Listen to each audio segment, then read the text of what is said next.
यावननबा हाइजरुबदा हराव हरावना लाक्पिरिबा चेबाव फंगबा फंगदबा थीदना इसागी असिनबा क्या कायथोक्तुना लाक्पिरिबा पुनमकपु अहानबमक्तदा कोकनोना इकाय खुमना बुचगे अखोगी थौरमसी हौबा यारबनी तंगाइफदना कोई लंबीदा दाइसा फंगदबा कोई वीआईपी खरा लापदु गाइबना मरम ओरकांदा कोई खिथंग थेंगदखिबनी अदुबु तंगाइफदना कोई थौरमसी हौननबा तौजगे थौरमसी हौद्रिङगी मांगोइदना ngasi thorom masibu yawba lakpiriba mahiroising parentsing sebau phangba phangdaba thidana lakpiriba punamakpu hol asigi manungda punamakna lengsin birak hairaga khoi thorom masi hobada punamakna saru yabiyo amadi mateng pangbiyo haiba wakhalon chimaga punamakki mapamda thamjage ngasi mayagi tangbalda phamnanaba haijarubada harau harauna याबिरकलिबा मियोइसिंग ममम तोइना मियामदा थमजगे अहानबदा हौजी हौजी मिलालगी प्रेसिडेंट की चार्ज पुबिरिबी ओजा नोमाइलेम्बी थोरमपु ओइना लेंसिनबिगनी लोइनना doctor Laisram Radhakanta director language planning and implementation government Manipur chief guest ओइना लेंसिनबिगनी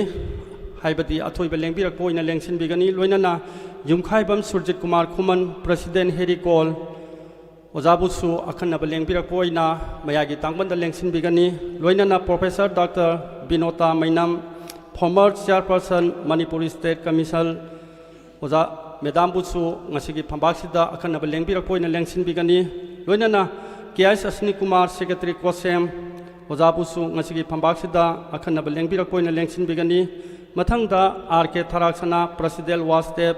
इमाबुसु ngasiगी थोरमसिगा मरी लेनाना मयागी तांगबलदा अखन्नबा ओइना लेंसिनबिगनी मथंगदा doctor Waikhom Romesh associate professor GP women college Manipuri department ओजाबुसु ngasiगी थोरमसिगा मरी लेनाना मयागी तांगबलदा अखन्नबा ओइना लेंसिनबिगनी मथंगदा doctor Naorem Sanatomba associate professor MU Manipuri department ओजाबुसु ngasiगी थोरमसिगा मरी लेनाना मयागी तांगबलदा खन्नबा ओइना लेंसिनबिगनी लोइनना मैस्नाम शिवदत्त लुवांग चीफ एडिटर पांडम होय इनावबुंगोबुसु ngasiगी थोरमसिगा मरी लेनाना फंबाकी लेटिंग ओइबगा लोइनना अखन्नबा लेंबिरक ओइना लेंसिनबिगनी लोइनना लाइसम जॉय खुमल ओजा जॉय खुमल माकी अचिनबा मखक लेबना कोई सेक्रेटरी की थौपुरीबा ओजा रोमेना ngasiगी फंबाकी लेटिंग ओइबिगनी हाइरिबा म्यूसिंग असिना ngasiगी थोरंगा मरी लेनाना कोई मयादा लेंसिनबिगनी कोई थोरम असी हौननाबा कोई अममम तोइना कौसननाबा ngasiगी programme असिबु सिलांगिबा आइगी इसल निरुपमादा सिनजगे Nirupama लेंसिनबिरक्सी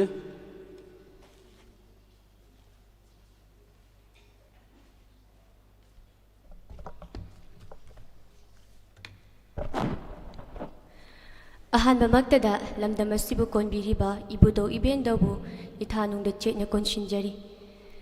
ngasi chaichat kuntaruk tha nipal kumja lising ani kuntaruk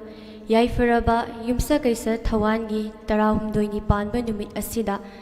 milana chahi kudingi lepalaitana mitei mayek athoi ehen changdamnaba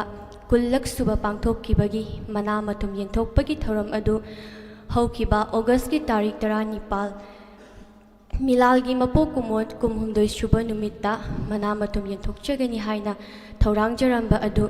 लेबाकी अकनबे इरांग लेखिबना यथोकचखिबना मरम ओइरगा ngasiदी मना मतुम यंथोकचबगी थौरम अदुगी तंजा लौजरी थौरम असिदा लेंबिरकलिबा ख्वाई कुमनमकपु इकाई खुमनबा उच्चरी ngasiगी थौरम असिगी मयाई तांगबलदा लेंखत पिगदबा अमदी लेंखत पिगदबी ओजा सिंगी मिंग अममंगतंग कौशिनजगे अहानबदा थौरम मपुगी फमफम लांगदा लेंशन बिगदबी लांगोलजम नोंगाइलिंग बिलेमा लुचिंग पुरेल मिलाल अथोइब लेंबिरकबा doctor Laishram Radhakanta director language planning and implementation government of Manipur मथंगदा Professor Dr. Binota Mainam, former chairperson, Manipur State Commission, Yungkhaibam Surjit Kumar, President Harry Kon, Mathangda, K.H. Asni Kumar, Secretary, Council of Higher Secondary Education, Manipur, R.K. Tharakshana, President, Wasdev, Dr. Waikom Romesh, Associate Professor, GP Women College, Manipuri Department.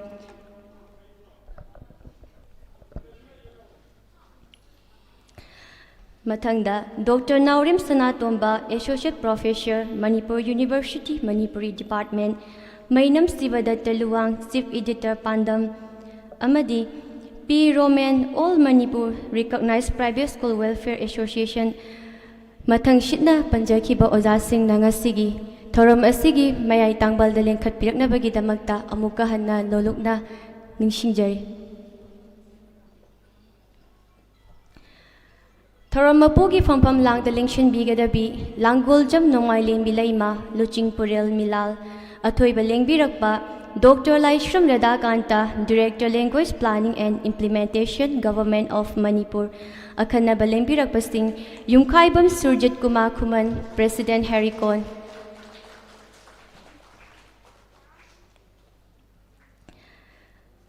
Mathangda, Professor Dr. Binota Mainam, former chairperson, Manipur State Commission, K.H. Asni Kumar, Secretary, Council of Higher Secondary Education, Manipur, R.K. Tharakshana, President, Wasdev,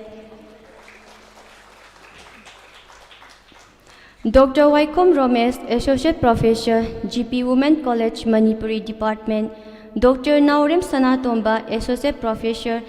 Manipur University, Manipuri Department, Mainam Sivadatta Luang, Chief Editor Pandam, P. Roman, All Manipur Recognized Private School Welfare Association.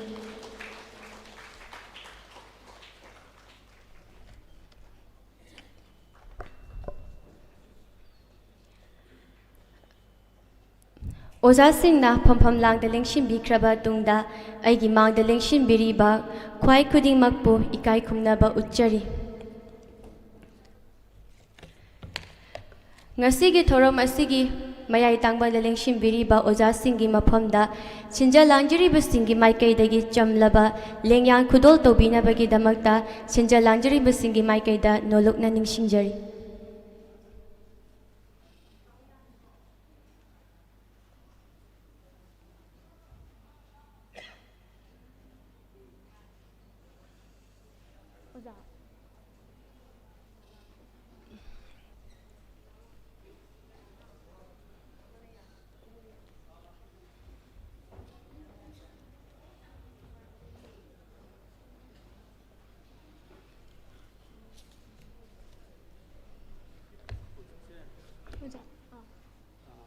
Madam Binota do Lamida La Aduma Lamida La Aduga Sunki Chipesh Uba, Makan Samagi Mono, OSP and Tari Boko Joyana, Malaga Topi.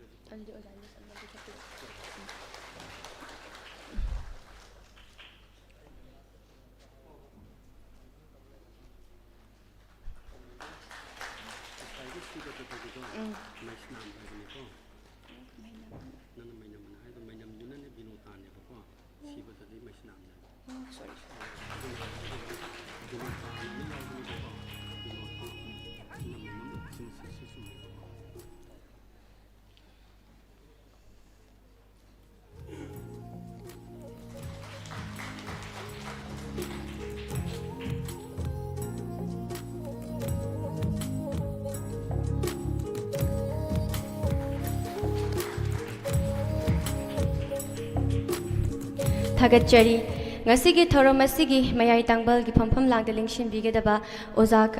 Karasing Akogi Lambi, the Anakbada Lady Hypagi Pau Pibiri, Oza sings in the Pangsan Mapamsik Europaga, Goshin Jabagi Tanja Dumuk Lausage.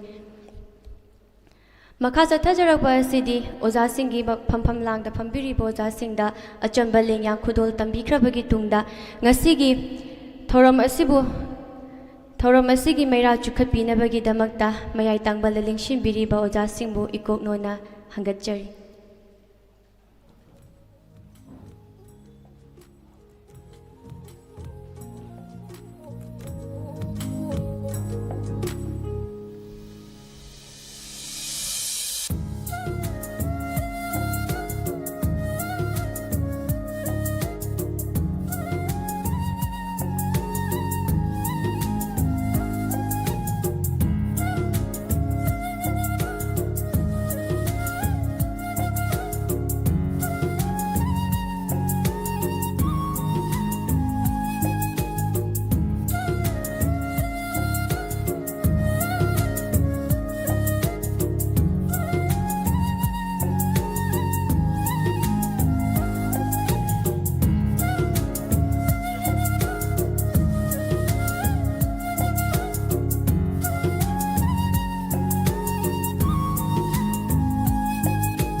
ꯊꯥꯒꯠꯆꯔꯤ ꯊꯧꯔꯝꯒꯤ ꯃꯩꯔꯥ ꯆꯨꯈꯠꯈ꯭ꯔꯕ ꯇꯨꯡꯗ ꯉꯁꯤꯒꯤ ꯊꯧꯔꯝ ꯑꯁꯤꯒꯤ ꯑꯍꯥꯟꯕ ꯇꯔꯥꯝꯅ ꯑꯣꯛꯄꯒꯤ ꯋꯥꯔꯣꯜ ꯄꯤꯕꯤꯅꯕꯒꯤꯗꯃꯛꯇ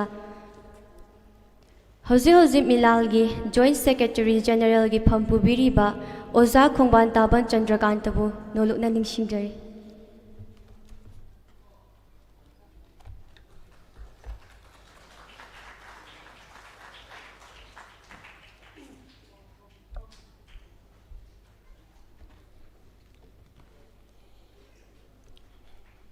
ngasi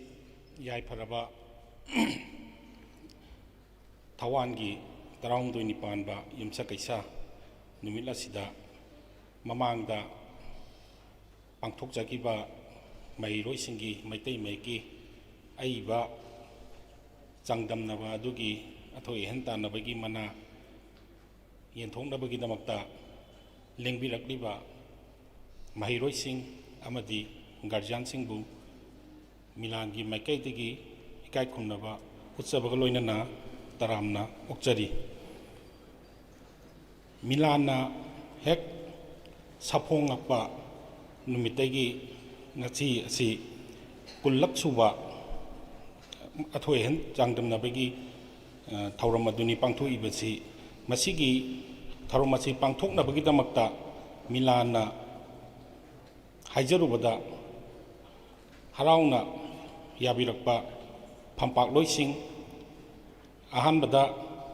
Athoiba Lengbirakpa Dr. Laisram Radhakanta Director Language Planning and Implementation Government of Manipur Bu Ikaikum Nabu Sabagloinana Taramna Okchari Akanaba Lengbirakpa Sing Yumkhaibam Surjit Kumar Kuman Lucing Puren Hirikon Busu Milangi Makaidigi Ikaikum Naba Utsabagloinana Taramna Okchari Mathangda Dr. Professor Binota Laisram former Chairperson Manipur State Commission Busu Milangi Makaidigi Ikaikum Naba Utsabagloinana Taramna Okchari Mathangda K.H. Asnikumar Secretary Council of Higher Secondary Education Manipur Busu Milangi Makaidigi Ikaikum Nabu Utsabagaloinana Taram Okchari Mathangda Ima R.K. Tharaksana Lucing Puren Waste Busu Milangi Makaidigi Ikaikum Nabu Utsabagaloinana Taram Okchari Mathangda Dr. Waikom Romesh Associate Professor GP Women College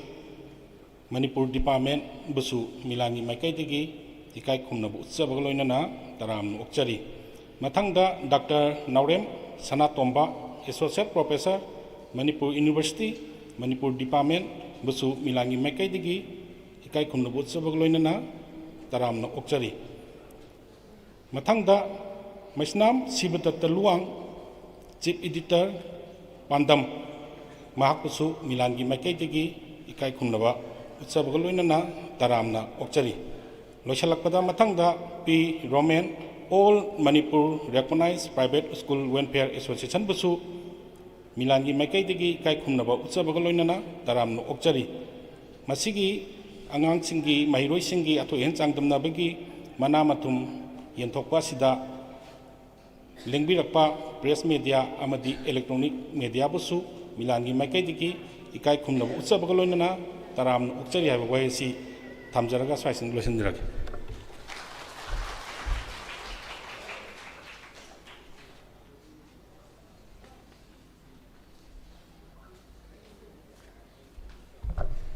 Thagachari Oza Taramna Okpagi Warol Thambirambagidamagta Thoram asigi marak thatna ngasigi thoram asigi mayai tangbal da lenkhatbigadaba Oza Dr. Hais Zibon OST Director of Higher Education amadi Dr. Binota Mainam former Chairperson Manipur State Commission Oza asi thoram asigi mafamda yobirakpagi pau yobiredan Oza asibu ngasigi thoram asigi mayai gi phambak thakta lenkhatbiraknabagi damakta amukka hanna nolokna ningsingjari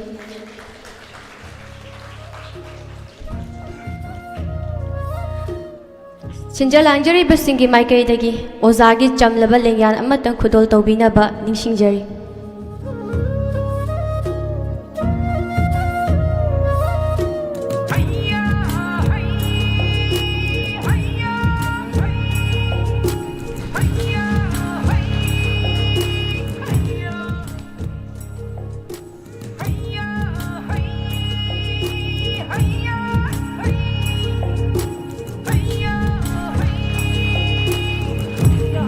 थागतचरी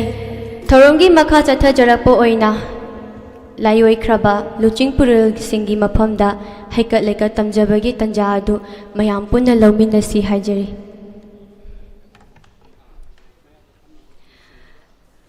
थौरंगी मयाई फंबाक लेंसिन बिरिबा ओजासिंग हैकत लेकत तंबा असि हौबिनबगीदमक ओजासिंग बु नोलुकना हंगतचरी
ngasi gi thoram asibu saruk yaba lengbirakliba khwai taranasu layoikraba ojasingi maphamda haikaleka tamba si charuk yabina baning singjari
ꯊꯧꯔꯝꯒꯤ ꯃꯈꯥ ꯆꯠꯊꯖꯔꯛꯄ ꯑꯣꯏꯅ ꯅꯨꯡꯒꯤ ꯑꯣꯏꯕ ꯋꯥꯔꯣꯜ ꯄꯤꯕꯤꯅꯕꯒꯤꯗꯃꯛꯇ ꯍꯧꯖꯤꯛ ꯃꯤꯂꯥꯜꯒꯤ secretary ꯖꯦꯅꯔꯦꯜꯒꯤ ꯊꯧꯄꯨꯕꯤꯔꯤꯕ ꯑꯣꯖꯥ ꯄꯥꯎꯅꯝ ꯊꯥ ꯀꯥꯕ ꯃꯩꯇꯩ ꯑꯣꯖꯥꯕꯨ ꯅꯨꯡꯒꯤ ꯋꯥꯔꯣꯜ ꯄꯤꯕꯤꯅꯕꯒꯤꯗꯃꯛꯇ ꯅꯣꯂꯨꯛꯅ ꯅꯤꯡꯁꯤꯡꯖꯔꯤ꯫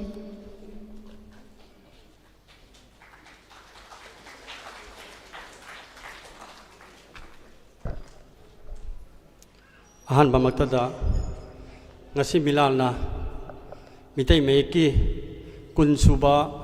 ꯃꯍꯩꯔꯣꯏꯁꯤꯡꯒꯤ ꯑꯊꯣꯏ ꯆꯥꯡꯗꯝꯅꯕ ꯑꯃꯗꯤ ꯃꯤꯂꯥꯜꯒꯤ ꯐꯥꯎꯟꯗꯦꯁꯟ ꯗꯦ ꯑꯥꯒꯁ 18ꯗ ꯄꯥꯡꯊꯣꯛꯈꯤꯒꯗꯧꯕ ꯂꯩꯕꯥꯛꯀꯤ ꯏꯔꯥꯡꯅ ꯃꯔꯝ ꯑꯣꯏꯔꯀꯥꯟꯗ ꯃꯇꯝ ꯈꯤꯇꯪ ꯌꯩꯊꯣꯛꯈꯤꯕ ꯑꯅꯤꯃꯛꯀꯤ ꯁꯨꯞꯆꯜꯂꯒ ꯉꯁꯤ ꯊꯧꯔꯝ ꯑꯁꯤ ꯖꯦꯟ ꯃꯅꯤꯄꯨꯔ ꯗꯥꯟꯁ ꯑꯦꯀꯥꯗꯃꯤ ꯍꯣꯜꯗ ꯄꯥꯡꯊꯣꯛꯂꯤꯕ ꯑꯁꯤꯒ ꯃꯔꯤ ꯂꯩꯅꯅ ꯃꯤꯂꯥꯜꯒꯤ ꯃꯥꯏꯀꯩꯗꯒꯤ ꯉꯁꯤꯒꯤ ꯊꯧꯔꯝ ꯑꯁꯤꯒ ꯃꯔꯤ ꯂꯩꯅꯅ ꯃꯌꯥꯏꯒꯤ ꯇꯥꯡꯕꯜꯗ ꯂꯦꯡꯁꯤꯟꯕꯤꯅꯅꯕ ꯍꯥꯏꯖꯔꯨꯕꯗ ꯍꯔꯥꯎꯅ ꯌꯥꯕꯤꯔꯛꯂꯤꯕ ꯑꯣꯖꯥꯁꯤꯡ ꯃꯤꯡ ꯑꯣꯏꯅ ꯄꯟꯖꯔꯕꯗ ꯍꯧꯖꯤꯛ ꯃꯤꯂꯥꯜꯒꯤ ꯂꯨꯆꯤꯡ ꯄꯨꯔꯦꯜ ꯑꯣꯏꯕꯤꯔꯤꯕꯤ ꯑꯩꯈꯣꯏꯒꯤ ꯑꯣꯖꯥ ꯂꯥꯡꯒꯣꯟꯖꯝ ꯅꯣꯡꯃꯥꯏꯂꯦꯝꯕꯤ ꯂꯩꯃ ꯑꯃꯗꯤ ꯗꯥꯛꯇꯔ ꯂꯥꯏꯁ꯭ꯔꯝ ꯔꯥꯙꯥꯀꯥꯟꯇ ꯃꯔꯛ ꯊꯠꯅ ꯑꯣꯖꯥ ꯔꯥꯙꯥꯀꯥꯟꯇ ꯍꯧꯖꯤꯛ ꯆꯤꯐ ꯃꯤꯅꯤꯁꯇꯔꯒ ꯇꯉꯥꯏꯐꯗꯕ ꯃꯤꯐꯝ ꯑꯃ ꯂꯩꯕꯅ ꯃꯔꯝ ꯑꯣꯏꯔꯀꯥꯟꯗ ꯑꯣꯖꯥꯅ ꯃꯤꯂꯥꯜꯒꯤ ꯊꯧꯔꯝ ꯑꯁꯤ ꯌꯥꯝꯅ ꯃꯔꯨꯑꯣꯏꯕꯅꯤ ꯌꯥꯎꯗꯕ ꯌꯥꯗꯕꯅꯤ ꯍꯥꯏꯕꯗꯒꯤ ꯑꯩꯈꯣꯏ ꯍꯧꯖꯤꯛ ꯑꯣꯖꯥꯒꯤ ꯃꯍꯨꯠ ꯁꯤꯟꯕꯤꯔꯒ ꯍꯥꯌꯔ ꯏꯖꯨꯀꯦꯁꯟꯒꯤ OSTꯒꯤ ꯆꯥꯔꯖ ꯄꯨꯕꯤꯔꯤꯕ ꯑꯣꯖꯥ ꯖꯤꯕꯣꯜꯕꯨ ꯉꯁꯤꯒꯤ ꯊꯧꯔꯝ ꯑꯁꯤꯗ ꯁꯔꯨꯛ ꯌꯥꯅꯅꯕ ꯂꯥꯛꯄꯤꯕꯒꯤꯗꯃꯛ ꯑꯣꯖꯥꯕꯨꯁꯨ ꯏꯀꯥꯏ ꯈꯨꯝꯅꯕꯨꯠꯆꯔꯤ ꯂꯣꯏꯅꯅ ꯃꯈꯥ ꯇꯥꯔꯛꯄꯗ ꯑꯩꯈꯣꯏꯒꯤ ꯍꯧꯖꯤꯛ ꯍꯦꯔꯤꯀꯣꯜꯒꯤ ꯄ꯭ꯔꯁꯤꯗꯦꯟꯒꯤ ꯊꯧ ꯄꯨꯔꯤꯕ ꯑꯣꯖꯥ ꯌꯨꯝꯈꯥꯏꯕꯝ ꯁꯨꯔꯖꯀꯨꯃꯥꯔ ꯈꯨꯃꯜ ꯃꯊꯪꯗ professor doctor Binota Mainam former chairperson Manipur state commission ꯂꯣꯏꯅꯅ ꯍꯧꯖꯤꯛ ꯃꯌꯥꯏꯒꯤ ꯇꯥꯡꯕꯜꯗ ꯂꯦꯡꯁꯤꯟꯕꯤꯔꯤꯕ doctor Naorem Sanatomba associate professor MU Manipuri department ꯃꯊꯪꯗ ꯃꯩꯁꯅꯥꯝ ꯁꯤꯕꯗꯠꯇ ꯂꯨꯋꯥꯡ ꯆꯤꯐ ꯏꯗꯤꯇꯔ ꯄꯥꯟꯗꯝ ꯂꯣꯏꯅꯅ ꯍꯧꯖꯤꯛ ꯑꯣꯟ ꯃꯅꯤꯄꯨꯔ ꯔꯦꯀꯣꯒꯅꯥꯏꯖ ꯄ꯭ꯔꯥꯏꯚꯦꯠ ꯁ꯭ꯀꯨꯜꯒꯤ ꯁꯦꯀ꯭ꯔꯦꯇꯔꯤꯒꯤ ꯆꯥꯔꯖ ꯄꯨꯕꯤꯔꯤꯕ ꯑꯣꯖꯥ ꯔꯣꯃꯦꯜ ꯑꯍꯥꯟꯕꯃꯛꯇꯗ ꯀꯣꯛꯅ ꯏꯀꯥꯏ ꯈꯨꯝꯅꯕ ꯎꯠꯆꯒꯦ ꯃꯤꯂꯥꯜꯒꯤ ꯃꯥꯏꯀꯩꯗꯒꯤ ꯅꯨꯡꯒꯤ ꯑꯣꯏꯕ ꯋꯥꯔꯣꯜ ꯊꯝꯗ꯭ꯔꯤꯉꯩꯒꯤ ꯃꯥꯡꯑꯣꯏꯅꯅ ꯇꯦꯟꯇꯛꯄ ꯋꯥꯐꯝ ꯑꯃꯇꯪ ꯂꯥꯛꯄꯤꯔꯕ ꯃꯍꯩꯔꯣꯏꯁꯤꯡ ꯑꯃꯗꯤ ꯒꯥꯔꯖꯤꯌꯥꯟꯁꯤꯡ ꯂꯣꯏꯅꯅ ꯆꯦꯄꯥꯎ ꯐꯪꯗꯨꯅ ꯂꯥꯛꯄꯤꯔꯤꯕ ꯄꯨꯝꯅꯃꯛꯀꯤ ꯃꯐꯝꯗ ꯇꯦꯟꯇꯛꯄ ꯋꯥꯐꯝ ꯑꯃ ꯑꯩꯈꯣꯏ ꯅꯨꯡꯒꯤ ꯋꯥꯔꯣꯜ ꯊꯝꯗ꯭ꯔꯤꯉꯩꯗ ꯊꯝꯖꯍꯧꯒꯦ ꯃꯤꯂꯥꯜꯅ ꯆꯍꯤ ꯈꯨꯗꯤꯡꯒꯤ ꯃꯍꯩꯔꯣꯏꯁꯤꯡꯒꯤ ꯃꯤꯇꯩ ꯃꯌꯦꯛꯀꯤ ꯑꯊꯣꯏ ꯆꯥꯡꯗꯝꯅꯕ ꯄꯥꯡꯊꯣꯛꯇꯨꯅ ꯂꯥꯛꯄ ꯖꯤꯔꯤꯕꯥꯝ ꯌꯥꯎꯅ ꯗꯤꯁꯇ꯭ꯔꯤꯛ 10ꯇ ꯍꯟꯗꯛꯀ 10ꯂꯛ ꯁꯨꯕꯅꯤ ꯑꯗꯨꯕꯨ ꯑꯩꯈꯣꯏ ꯃꯤꯂꯥꯜꯒꯤ ꯃꯥꯏꯀꯩꯗꯒꯤ 2006ꯗꯒꯤ ꯃꯤꯇꯩ ꯃꯌꯦꯛꯁꯤ ꯃꯍꯩ ꯇꯝꯐꯝ ꯁꯪꯁꯤꯡꯗ ꯇꯝꯕ ꯍꯧꯈ꯭ꯔꯕ ꯃꯇꯨꯡꯗ ꯍꯧꯖꯤꯛ 2026 ꯌꯧꯔꯕ ꯃꯇꯝ ꯑꯁꯤꯗ ꯑꯩꯈꯣꯏꯅ ꯍꯧꯔꯛꯂꯤꯕ ꯃꯍꯩꯔꯣꯏꯁꯤꯡꯁꯤ ꯀꯌꯥ ꯌꯥꯝꯅ ꯃꯤꯇꯩ ꯃꯌꯦꯛ ꯍꯩꯔꯕꯒꯦ ꯍꯥꯏꯕꯒꯤ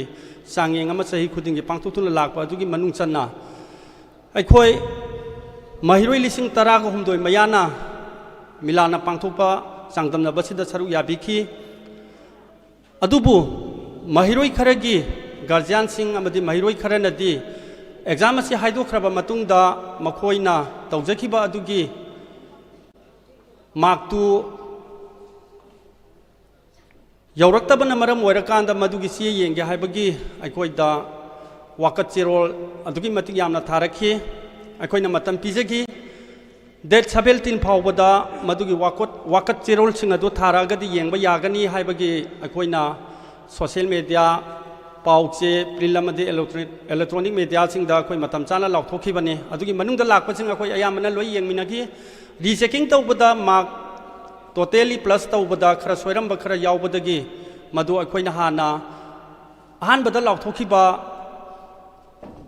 ꯔꯤꯖꯜ ꯑꯗꯨꯒꯤ ꯃꯊꯛꯇ ꯃꯍꯩꯔꯣꯏ ꯈꯔ ꯆꯦꯀꯤꯡ ꯇꯧꯕꯗ ꯑꯩꯈꯣꯏꯒꯤ ꯃꯥꯔꯛꯇꯨ ꯆꯞ ꯆꯥꯅ ꯐꯪꯉꯝꯕꯗꯒꯤ ꯈꯔ ꯍꯥꯞꯆꯤꯟꯈꯤꯕ ꯈꯔ ꯌꯥꯎꯈ꯭ꯔꯦ ꯃꯗꯨ ꯍꯣꯔꯦꯟ ꯂꯥꯛꯄꯤꯔꯤꯕ ꯑꯩꯈꯣꯏꯒꯤ ꯃꯍꯩꯔꯣꯏꯁꯤꯡ ꯑꯃꯗꯤ ꯒꯥꯔꯖꯤꯌꯥꯟꯁꯤꯡꯅ ꯃꯗꯨꯒꯤ ꯆꯤꯡꯅꯕ ꯅꯨꯡꯉꯥꯏꯇꯕꯗꯨꯃ ꯑꯩꯈꯣꯏ ꯊꯝꯕꯤꯗꯅꯕ ꯃꯗꯨꯃꯒ ꯑꯩꯈꯣꯏꯒꯤ ꯃꯥꯏꯀꯩꯗꯒꯤ ꯃꯥꯡꯖꯧꯅꯅ ꯁꯦꯡꯗꯣꯛꯆꯕꯅꯤ ꯂꯣꯏꯅꯅ ꯑꯩꯈꯣꯏꯅ ꯍꯧꯖꯤꯛ ꯌꯦꯡꯖꯕ ꯃꯇꯝꯗ ꯀ꯭ꯂꯥꯁ ꯋꯥꯜꯗ ꯇꯝꯃꯛꯏꯕ ꯃꯍꯩꯔꯣꯏꯁꯤ ꯑꯌꯥꯝꯕꯅ ꯃꯌꯦꯛꯀꯤ ꯀꯩꯅꯣꯁꯤ ꯐꯖꯅꯗꯤ ꯍꯩꯔꯒ ꯃꯈꯣꯏꯒꯤ ꯏꯔꯤꯕꯒꯤ ꯃꯣꯗꯦꯂꯤꯇꯤꯁꯤ ꯑꯁꯣꯏꯕ ꯂꯩꯔꯛꯄ ꯁꯝꯅ ꯑꯩꯈꯣꯏꯅ ꯀꯣꯛ ꯁꯝ ꯂꯥꯏꯅ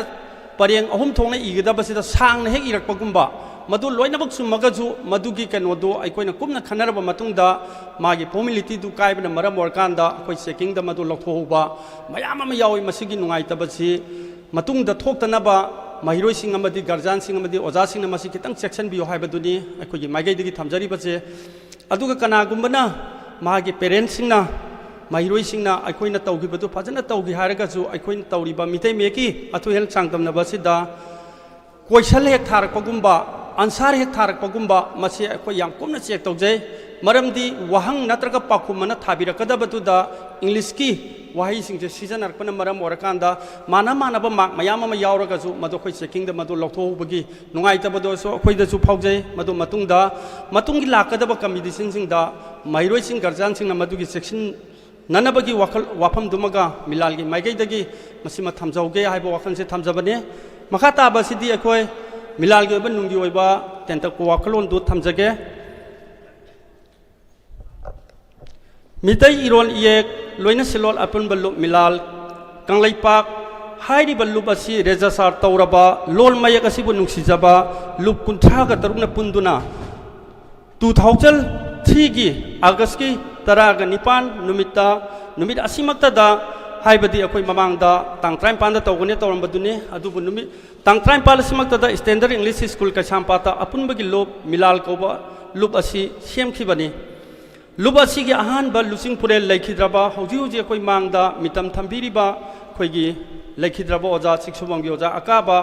ꯂꯥꯏꯑꯣꯏꯈ꯭ꯔꯕ ꯑꯁꯤꯅ ꯃꯇꯝ ꯑꯗꯨꯒꯤ ꯑꯩꯈꯣꯏꯒꯤ ꯃꯤꯂꯥꯜꯒꯤ ꯄ꯭ꯔꯁꯤꯗꯦꯟ ꯑꯣꯏꯕꯤꯔꯒ ꯂꯣꯟ ꯃꯌꯦꯛ ꯑꯁꯤꯕꯨ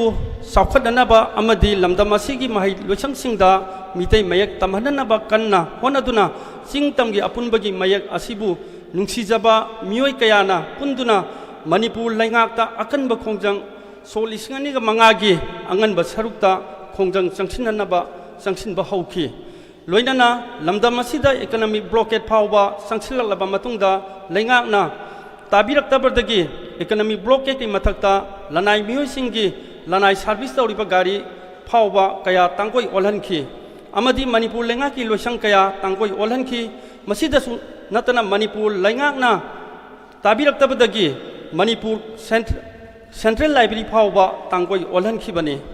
ꯃꯁꯤꯗꯗꯤ ꯇꯨꯃꯤꯟꯅ ꯂꯩꯔꯝꯕ ꯃꯅꯤꯄꯨꯔ ꯂꯩꯉꯥꯛꯀꯤ ꯃꯃꯤꯠ ꯄꯥꯡꯕ ꯍꯧꯔꯛꯈꯤ ꯑꯃꯗꯤ ꯃꯤꯂꯥꯜꯒꯤ ꯈꯣꯡꯖꯪ ꯑꯁꯤ ꯑꯆꯨꯝꯕꯅꯤ ꯑꯃꯗꯤ ꯃꯤꯂꯥꯜꯒꯤ ꯈꯣꯡꯖꯪ ꯍꯜꯂꯔꯣꯏ ꯈꯪꯂꯛꯄꯗꯒꯤ ꯀꯥꯏꯅꯊꯪꯗ ꯃꯅꯤꯄꯨꯔ ꯂꯩꯉꯥꯛꯅ ꯃꯤꯂꯥꯟꯗ ꯆꯦꯕꯥꯎ ꯊꯥꯔꯛꯇꯨꯅ ꯋꯥꯔꯤ ꯁꯥꯅꯔꯒ ꯋꯥꯔꯣꯏꯁꯤꯟ ꯄꯨꯔꯛꯅꯅꯕ ꯍꯥꯏꯔꯛꯈꯤ ꯃꯤꯂꯥꯜꯒꯤ ꯈꯣꯡꯖꯪꯗ ꯃꯤꯂꯥꯜ ꯑꯃꯗꯤ ꯃꯍꯩꯔꯣꯏꯒꯤ ꯂꯨꯞ ꯑꯃ ꯑꯣꯏꯔꯤꯕ ꯗꯦꯁꯥꯝꯒꯤ ꯑꯄꯨꯟꯕ ꯊꯧꯃꯤ 550ꯒꯤ ꯃꯊꯛꯇ ꯐꯥꯗꯨꯅ ꯀꯩꯁꯨꯝꯁꯪꯗ ꯅꯝꯁꯤꯟꯕꯤꯗꯨꯅ ꯊꯝꯖꯤꯟꯕꯤꯈꯤ ꯑꯃꯗꯤ ꯃꯤꯅꯨꯡꯁꯤ ꯍꯩꯇꯅ ꯑꯣꯠꯄꯤ ꯅꯩꯕꯤꯈꯤ ꯑꯃꯗꯤ ꯃꯤꯑꯣꯏ ꯀꯌꯥ ꯑꯃꯅ NSA ꯄꯥꯟꯗꯨꯅ ꯐꯥꯕꯤꯈꯤ ꯑꯃꯗꯤ ꯃꯤꯂꯥꯜꯒꯤ ꯊꯧꯃꯤ ꯀꯌꯥꯕꯨ ꯎꯕꯒ ꯀꯥꯞꯅꯅꯕ ꯌꯥꯊꯪ ꯐꯥꯎꯕ ꯂꯩꯉꯥꯛꯇꯒꯤ ꯌꯥꯊꯪ ꯇꯥꯎꯊꯔꯛꯈꯤ ꯑꯗꯨ ꯐꯥꯎꯕꯗ ꯃꯤꯂꯥꯜꯒꯤ ꯈꯣꯡꯖꯪꯅ ꯍꯟꯕ ꯀꯧꯕ ꯂꯩꯔꯛꯇ꯭ꯔꯕꯗꯒꯤ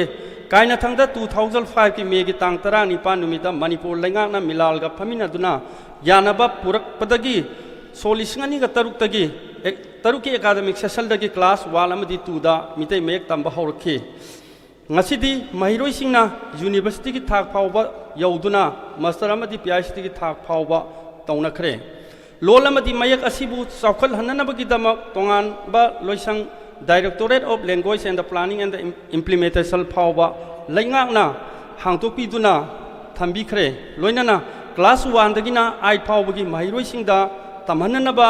ꯂꯦꯡꯒ꯭ꯋꯦꯖꯀꯤ ꯂꯥꯏꯔꯤꯛ ꯅꯠꯇꯕꯁꯤꯡ ꯃꯌꯦꯛꯇ ꯂꯣꯏꯅ ꯑꯣꯟꯊꯣꯛꯅꯅꯕ ꯊꯕꯛ ꯄꯥꯏꯈꯠꯄꯤꯈ꯭ꯔꯦ ꯂꯣꯏꯅꯅ ꯑꯊꯨꯕ ꯃꯇꯝꯗ ꯀ꯭ꯂꯥꯁ 9 ꯑꯃꯗꯤ 10 ꯑꯃꯗꯤ 11 12 ꯐꯥꯎꯕꯗ ꯂꯩꯔꯤꯕ ꯂꯦꯡꯒ꯭ꯋꯦꯖꯀꯤ ꯂꯥꯏꯔꯤꯛ ꯅꯠꯇꯕꯁꯤꯡ ꯃꯃꯥꯂꯣꯟꯗ ꯇꯝꯍꯟꯅꯅꯕ ꯂꯥꯏꯔꯤꯛ ꯄꯨꯊꯣꯛꯅꯅꯕ ꯀꯟꯅ ꯍꯣꯠꯅꯕ ꯍꯧꯈ꯭ꯔꯦ ꯂꯣꯏꯅꯅ मांगलुरबा अखोई लोल ngasiदी तमना तमना साखोटपा लंबीरोमदा खोंग थांजलकली मिलाना चाही खुदिंगी महिरोइसिंगी मितै मेयकी अथोहेन चांगदमनबा पांथुतुना लाकपदु हंदकसु हौखिबा अगस्त की 2006 की नोमाइजिंग नुमित्ता तंपाकी डिस्ट्रिक्ट तरुक जिरिबाम यावना महिरोइ लिसिंग तरा हुमदोइ रोमना सरुक यादुना सिंगमी महिरोइ अमदी मितै पांगलगी महिरोइ कया यावदुना माइ पाकना पांथोखरे हंतक पांथोखिबा चांगदमनबा असिना कुनगा सुबनी मतुंगदा मिलाना संसिनबा थबक अमदी थौरमसिंगदा महिरोइसिंग अमदी महिरोइसिंगी अथोहेन चांगदमनबा सिलकपा मतमदा महिरोइसिंग अमदी गर्जियासिंग लोइनना स्कूलगी ओजासिंगना मिलालगी खोंजंगदा सौगटपीबगा लोइनना महिरोइ खुदिमकना सरुक याहनबिननबा मिलालगी माइगैदगी वाफम सिमा थमजरी लोइनना मरक थाना मिलाना ngasi महिरोइसिंगी मफमदा मयेकीदमक मिलाना लौरो इबा थौदांग अइना हुजिक थमजखिबा सिदि तेंतकपा वाफम खरा खतनी अदुगा मिलान सेमकपदा मतम अदुदा मिलालगी फाइनांस सेक्रेटरी की थौपुरीबा हुजिक मयागी तांगबंदा लेंसिन बिरिबा अइगी इनाउ सिबदत लुवांग मतम अदुदा मिलाना चंगसलखिबा खोंजंगसिंगदा चोंथोगा थवाई हक्चांग यावना मांगजिन थाना थौरक थबक तौबिरखिबा इनाउ ngasi manaju mangda election biduna leire horel milana changselakhiba amadi ngasi mai pakla ba thabak thorum sigi matang da su mana lakpiriba miyam punamakta magi oiba wakhalon sungsoi soidan thambigani loidana maraktana milana lamdam asida leminari ba phuru khudimakta mayek tambibada natana mapa lamda suoina takhraba manipuri singda mitai mayek tambagi khongjang leptana changsin duna lakli हौखिबा चाही खरा सिदा अखोय आसामदा तारिबा चोइना तारिबा मणिपुरी सिंग मितै make पाक्तंगना तंबिखरे मखा तारकपदा त्रिपुरादा लेरिबा मणिपुरी सिंगदा मितै make पाक्तंगना तंबिखरे लोइनना हंतक लाकदौरिबा हयेंगी मथंग अगस्त की 28 तसु मिलालगी थौमी मरीना लुसिंगगा बांग्लादेशता चोइना ताखरबा मणिपुरी सिंगदा कोई मितै मेक तंबिबा चननबगी दमक थौरांग तौरगा लैरे हाइबसिमगा लाकपिरिबिगे पुनमखि मफमदा वाफम असि थमजरगा पुनमपु खुरुमजरी थागतजरी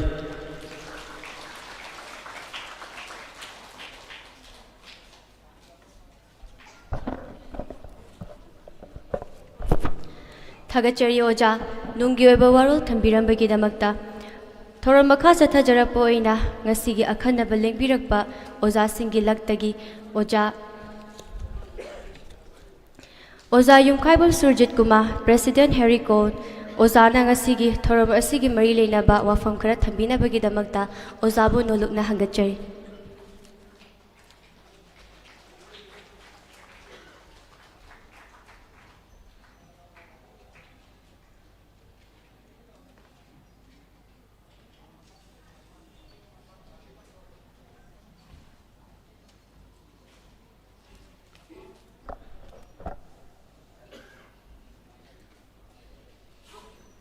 ngasi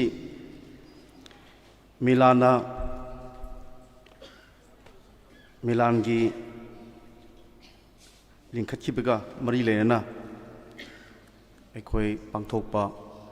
aduga loina masi mari leina aikoi maitei mayeki oiba competition pangthokkibadugi mana mathum yenthokpagi thoromasigi अथोइबा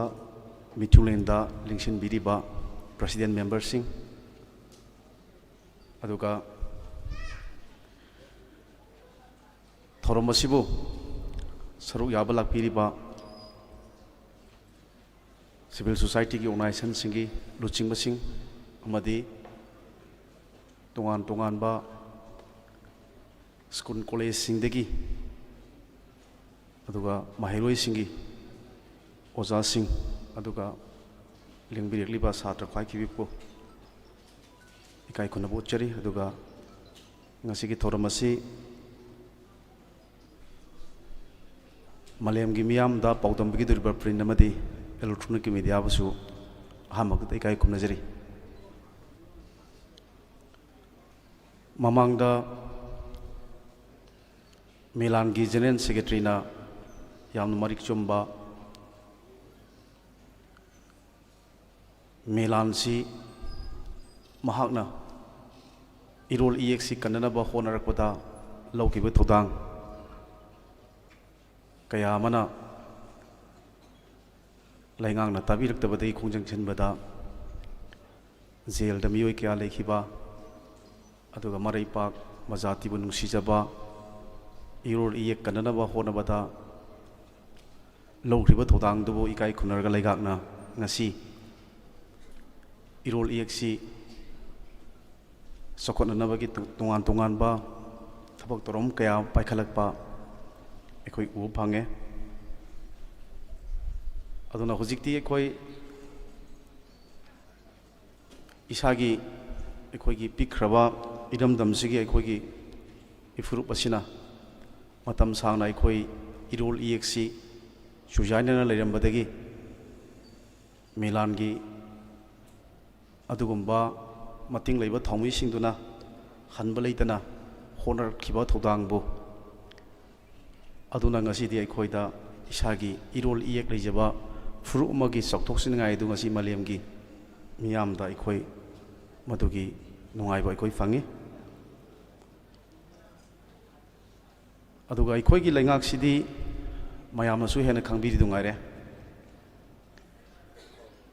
ꯃꯇꯝ ꯃꯇꯝꯗꯒꯤ ꯄꯥꯟꯈꯤꯕ ꯂꯩꯉꯥꯛꯁꯤ ꯃꯤꯌꯥꯝꯅ ꯂꯩꯕꯥꯛ ꯉꯥꯛꯎꯁꯣꯏꯅ ꯊꯥꯒꯠꯂꯛꯈꯤꯕ ꯀꯥꯡꯕꯨꯁꯤꯡꯁꯤ ꯑꯌꯥꯝꯕꯅ ꯂꯩꯕꯥꯛꯀꯤ ꯈꯨꯟꯅꯥꯏꯁꯤꯒꯤ ꯀꯠꯊꯣꯛꯑꯕ ꯑꯗꯨꯒꯨꯝꯕ ꯀꯥꯡꯕꯨꯁꯤꯡꯗꯨꯅ ꯑꯩꯈꯣꯏꯒꯤ ꯂꯩꯕꯥꯛ ꯉꯥꯛꯄꯒꯤ ꯑꯣꯏꯕ ꯀꯜꯆꯔꯁꯤ ꯑꯩꯈꯣꯏ ꯎꯔꯛꯇꯕꯁꯤ ꯀꯨꯏꯔꯦ꯫ ꯑꯗꯨꯅ ꯑꯩꯈꯣꯏꯒꯤ ꯂꯩꯕꯥꯛ ꯉꯥꯛꯂꯤꯕꯁꯤꯡꯒꯤ ꯆꯥꯝꯃꯒꯤ ꯃꯅꯨꯡꯗ 90%ꯗꯤ ꯑꯌꯥꯝꯕꯅ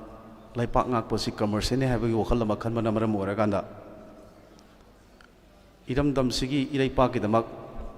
ꯀꯔꯤꯒꯨꯝꯕ ꯃꯁꯛ ꯅꯥꯏꯕ ꯊꯕꯛ ꯈꯔ ꯇꯧꯔꯝꯒꯦ ꯍꯥꯏꯕꯒꯤ ꯋꯥꯈꯜꯁꯤ ꯈꯟꯗꯕ, ꯑꯗꯨꯒ ꯆꯥꯝꯃꯒꯤ ꯃꯅꯨꯡꯗ 10% ꯈꯛꯇꯨꯅ ꯈꯟꯕꯅꯗꯤ ꯃꯗꯨꯅ ꯃꯤꯌꯥꯝꯅ ꯄꯥꯝꯃꯤꯕ ꯏꯍꯨꯜꯁꯤ ꯈꯪꯅ ꯊꯕꯛ ꯇꯧꯔꯛꯄꯒꯤ ꯑꯣꯏꯕ ꯄꯣꯠꯁꯤ ꯐꯪꯗꯕꯒꯤ ꯑꯣꯏꯕ ꯄꯣꯠꯁꯤ ꯑꯩꯈꯣꯏ ꯌꯥꯝ ꯁꯥꯡꯅ ꯎꯔꯦ꯫ ꯑꯗꯨꯅ ꯍꯧꯖꯤꯛ ꯑꯩꯈꯣꯏꯅ ꯃꯤꯂꯥꯟꯅ ꯑꯍꯥꯟꯕ ꯁꯥꯐꯣꯡꯉꯛꯄ ꯃꯇꯝꯗ ꯑꯩꯈꯣꯏꯒꯤ ꯏꯔꯣꯜ ꯏꯌꯦꯛꯁꯤꯕꯨ ꯅꯨꯡꯁꯤꯖꯕ ꯑꯗꯨꯒꯨꯝꯕ ꯅꯍꯥ ꯀꯌꯥꯅ ꯒꯚꯔꯟꯃꯦꯟꯠꯒꯤ ꯁ꯭ꯀꯨꯜ ꯑꯃꯗꯤ ꯄ꯭ꯔꯥꯏꯚꯦꯠ ꯁ꯭ꯀꯨꯜꯗ ꯀꯣꯏꯅ ꯆꯠꯇꯨꯅ ꯋꯤꯗꯥꯎꯠ ꯁꯤꯡꯒꯜ ꯃꯈꯣꯏꯅ ꯋꯥꯔꯤꯕꯗꯨꯒꯤ ꯃꯈꯣꯏꯅ ꯇꯧꯔꯤꯕꯗꯨꯒꯤ ꯀꯔꯤꯒꯨꯝꯕ ꯑꯦꯃꯥꯎꯟ ꯑꯃꯠꯇ ꯐꯪꯗꯅ ꯃꯇꯝ ꯁꯥꯡꯅ ꯀꯠꯊꯣꯛꯑꯀꯥꯟꯗ ꯑꯩꯈꯣꯏ ꯑꯆꯧꯕ ꯂꯥꯟꯖꯪ ꯑꯃꯗꯧꯅ ꯑꯩꯈꯣꯏꯒꯤ 2005ꯒꯤ ꯃꯃꯥꯡꯗ ꯑꯩꯈꯣই ꯎꯕ ꯐꯪꯉꯤ꯫ ꯑꯗꯨꯃꯥꯏꯅ ꯚꯂꯟꯇꯔꯤ ꯑꯣꯖꯥ ꯑꯣꯏꯈꯤꯕ ꯍꯣꯠꯅꯈꯤꯕ ꯀꯥꯡꯕꯨ ꯃꯌꯥꯝ ꯑꯗꯨꯅ ꯃꯈꯣꯏꯅ ꯍꯣꯠꯅꯖꯈꯤꯕꯗꯨꯅꯅꯤ ꯉꯁꯤ ꯑꯩꯈꯣꯏꯒꯤ ꯏꯔꯣꯜ ꯏꯌꯦꯛꯁꯤ ꯇꯨꯡꯒꯤ ꯑꯩꯈꯣꯏ ꯃꯤꯔꯣꯜ ꯑꯣꯏꯔꯛꯀꯗꯕ, ꯇꯨꯡꯒꯤ ꯖꯥꯇꯤꯁꯤꯒꯤ ꯌꯨꯝꯕꯤꯔꯦꯜ ꯑꯣꯏꯔꯛꯀꯗꯕ ꯅꯍꯥꯁꯤꯡꯗꯨꯅ ꯉꯁꯤꯗꯤ ꯑꯩꯈꯣꯏꯒꯤ ꯏꯔꯣꯜ ꯏꯌꯦꯛꯁꯤꯗ ꯑꯩꯈꯣꯏ ꯃꯥꯁꯇꯔ ꯇꯧꯔꯛꯄ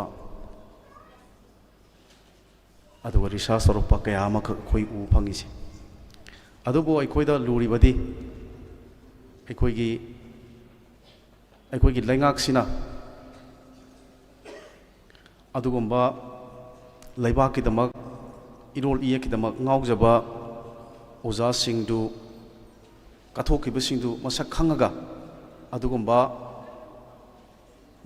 ꯏꯔꯣꯜ ꯏꯌꯦꯛꯇ ꯉꯥꯎꯖꯕ ꯑꯗꯨꯒ ꯏꯔꯣꯜ ꯏꯌꯦꯛꯁꯤꯕꯨ ꯍꯤꯡꯅꯅꯕ ꯍꯣꯠꯅꯖꯕꯁꯤꯡꯗꯨ ꯃꯁꯛ ꯈꯪꯕꯤꯔꯒ ꯁ꯭ꯀꯨꯜ ꯑꯃꯗꯤ ꯇꯣꯉꯥꯟ ꯇꯣꯉꯥꯟꯕ ꯀꯣꯂꯦꯖꯗ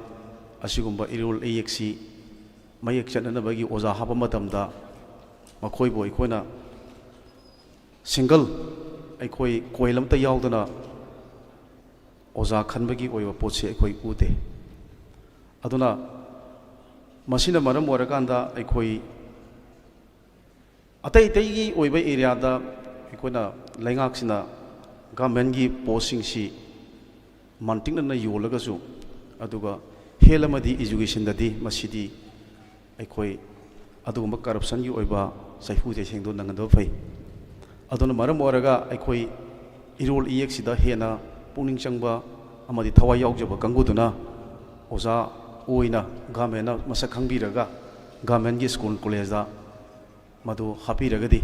ꯃꯗꯨꯗ ꯍꯦꯟꯅ ꯆꯥꯎꯈꯠꯀꯗꯕꯅꯤ ꯃꯗꯨ ꯅꯠꯇꯗꯅ ꯒꯚꯔꯟꯃꯦꯟꯠꯀꯤ ꯄꯣꯁꯇꯨ ꯄꯩꯁꯥ ꯈꯧꯖꯥꯎꯅ ꯄꯤꯔꯀꯥꯟꯗ ꯂꯩꯕ ꯉꯝꯕ ꯏꯔꯣꯜ ꯏꯌꯦꯛꯁꯦ ꯀꯔꯤꯅꯣ ꯈꯪꯗꯕ ꯑꯗꯨꯒꯨꯝꯕ ꯑꯩꯈꯣꯏꯒꯤ ꯃꯅꯥ ꯄꯪꯕ ꯃꯃꯤꯠ ꯇꯥꯛꯄ ꯀꯥꯡꯕꯨꯗꯨꯅ ꯑꯩꯈꯣꯏꯒꯤ ꯏꯔꯣꯜ ꯏꯌꯦꯛ ꯇꯝꯕꯤꯒꯅꯦꯅ ꯍꯥꯏꯔꯒꯗꯤ ꯑꯉꯥꯡꯁꯤꯡ ꯁꯤꯒꯤ ꯑꯐꯕ ꯂꯝꯕꯤꯗ ꯂꯥꯛꯀꯗ꯭ꯔꯥ ꯑꯗꯨꯅ ꯉꯁꯤ ꯀꯝꯄꯤꯇꯤꯁꯟ ꯄꯥꯡꯊꯣꯛꯑꯒ ꯑꯩꯈꯣꯏꯒꯤ ꯃꯩꯇꯩ ꯃꯌꯦꯛꯀꯤ ꯆꯥꯡꯗꯝꯅꯕꯁꯤꯡꯗ ꯉꯁꯤ ꯑꯩꯈꯣꯏꯅ ꯃꯥꯡꯗ ꯂꯩꯕꯤꯔꯤꯕ ꯃꯍꯩꯔꯣꯏꯁꯤꯡ ꯑꯃꯗꯤ ꯂꯥꯛꯄꯤꯔꯤꯕ ꯑꯣꯖꯥꯁꯤꯡ ꯀꯟꯅ ꯍꯣꯠꯅꯖꯔꯒ ꯑꯊꯣꯏ ꯑꯍꯦꯟ ꯇꯥꯟꯅꯕꯒꯤ ꯑꯣꯏꯕ ꯄꯣꯠꯁꯤꯗ ꯑꯩꯈꯣꯏꯅ ꯌꯥꯝꯅ ꯊꯋꯥꯏ ꯌꯥꯎꯅ ꯎꯖꯔꯤꯕꯁꯤ ꯑꯗꯨꯒꯨꯝꯕ ꯌꯥꯝꯅ ꯂꯩꯕꯥꯛꯀꯤꯗꯃꯛ ꯀꯠꯊꯣꯛꯄꯤꯔꯕ ꯑꯗꯨꯒꯨꯝꯕ ꯑꯣꯖꯥꯁꯤꯡꯗꯨꯅ ꯍꯣꯠꯅꯕꯗꯒꯤ ꯃꯍꯩꯔꯣꯏꯁꯤꯡꯗ ꯃꯗꯨꯒꯤ ꯆꯥꯎꯅ ꯃꯃꯤ ꯇꯥꯕꯅꯦꯅ ꯂꯧꯏ ꯑꯗꯨꯅ ꯍꯧꯖꯤꯛ ꯑꯩꯈꯣꯏ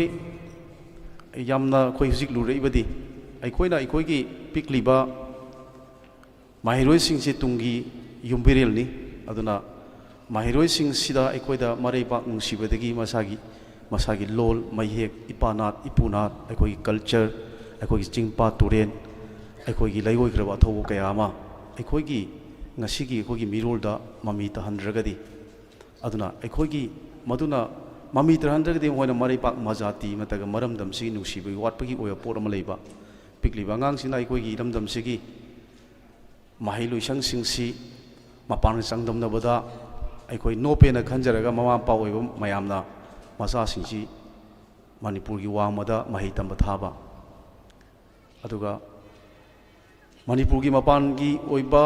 ꯖꯒꯥꯗꯒꯤ ꯊꯥꯈꯤꯕꯗꯨꯅ ꯃꯔꯝ ꯑꯣꯏꯔꯀꯥꯟꯗ ꯃꯄꯥꯟꯒꯤ ꯑꯣꯏꯕ ꯉꯁꯥꯏꯒꯤ ꯑꯔꯪ ꯑꯔꯥꯛꯀꯤ ꯑꯣꯏꯕ ꯋꯥꯈꯜꯂꯣꯟꯗꯨꯗ ꯈꯜꯂꯒ ꯏꯔꯝꯗꯝꯁꯤꯗ ꯍꯜꯂꯛꯑꯒ ꯏꯔꯝꯗꯝꯁꯤꯒꯤ ꯃꯔꯝꯗꯁꯨ ꯀꯌꯥ ꯈꯪꯗꯕ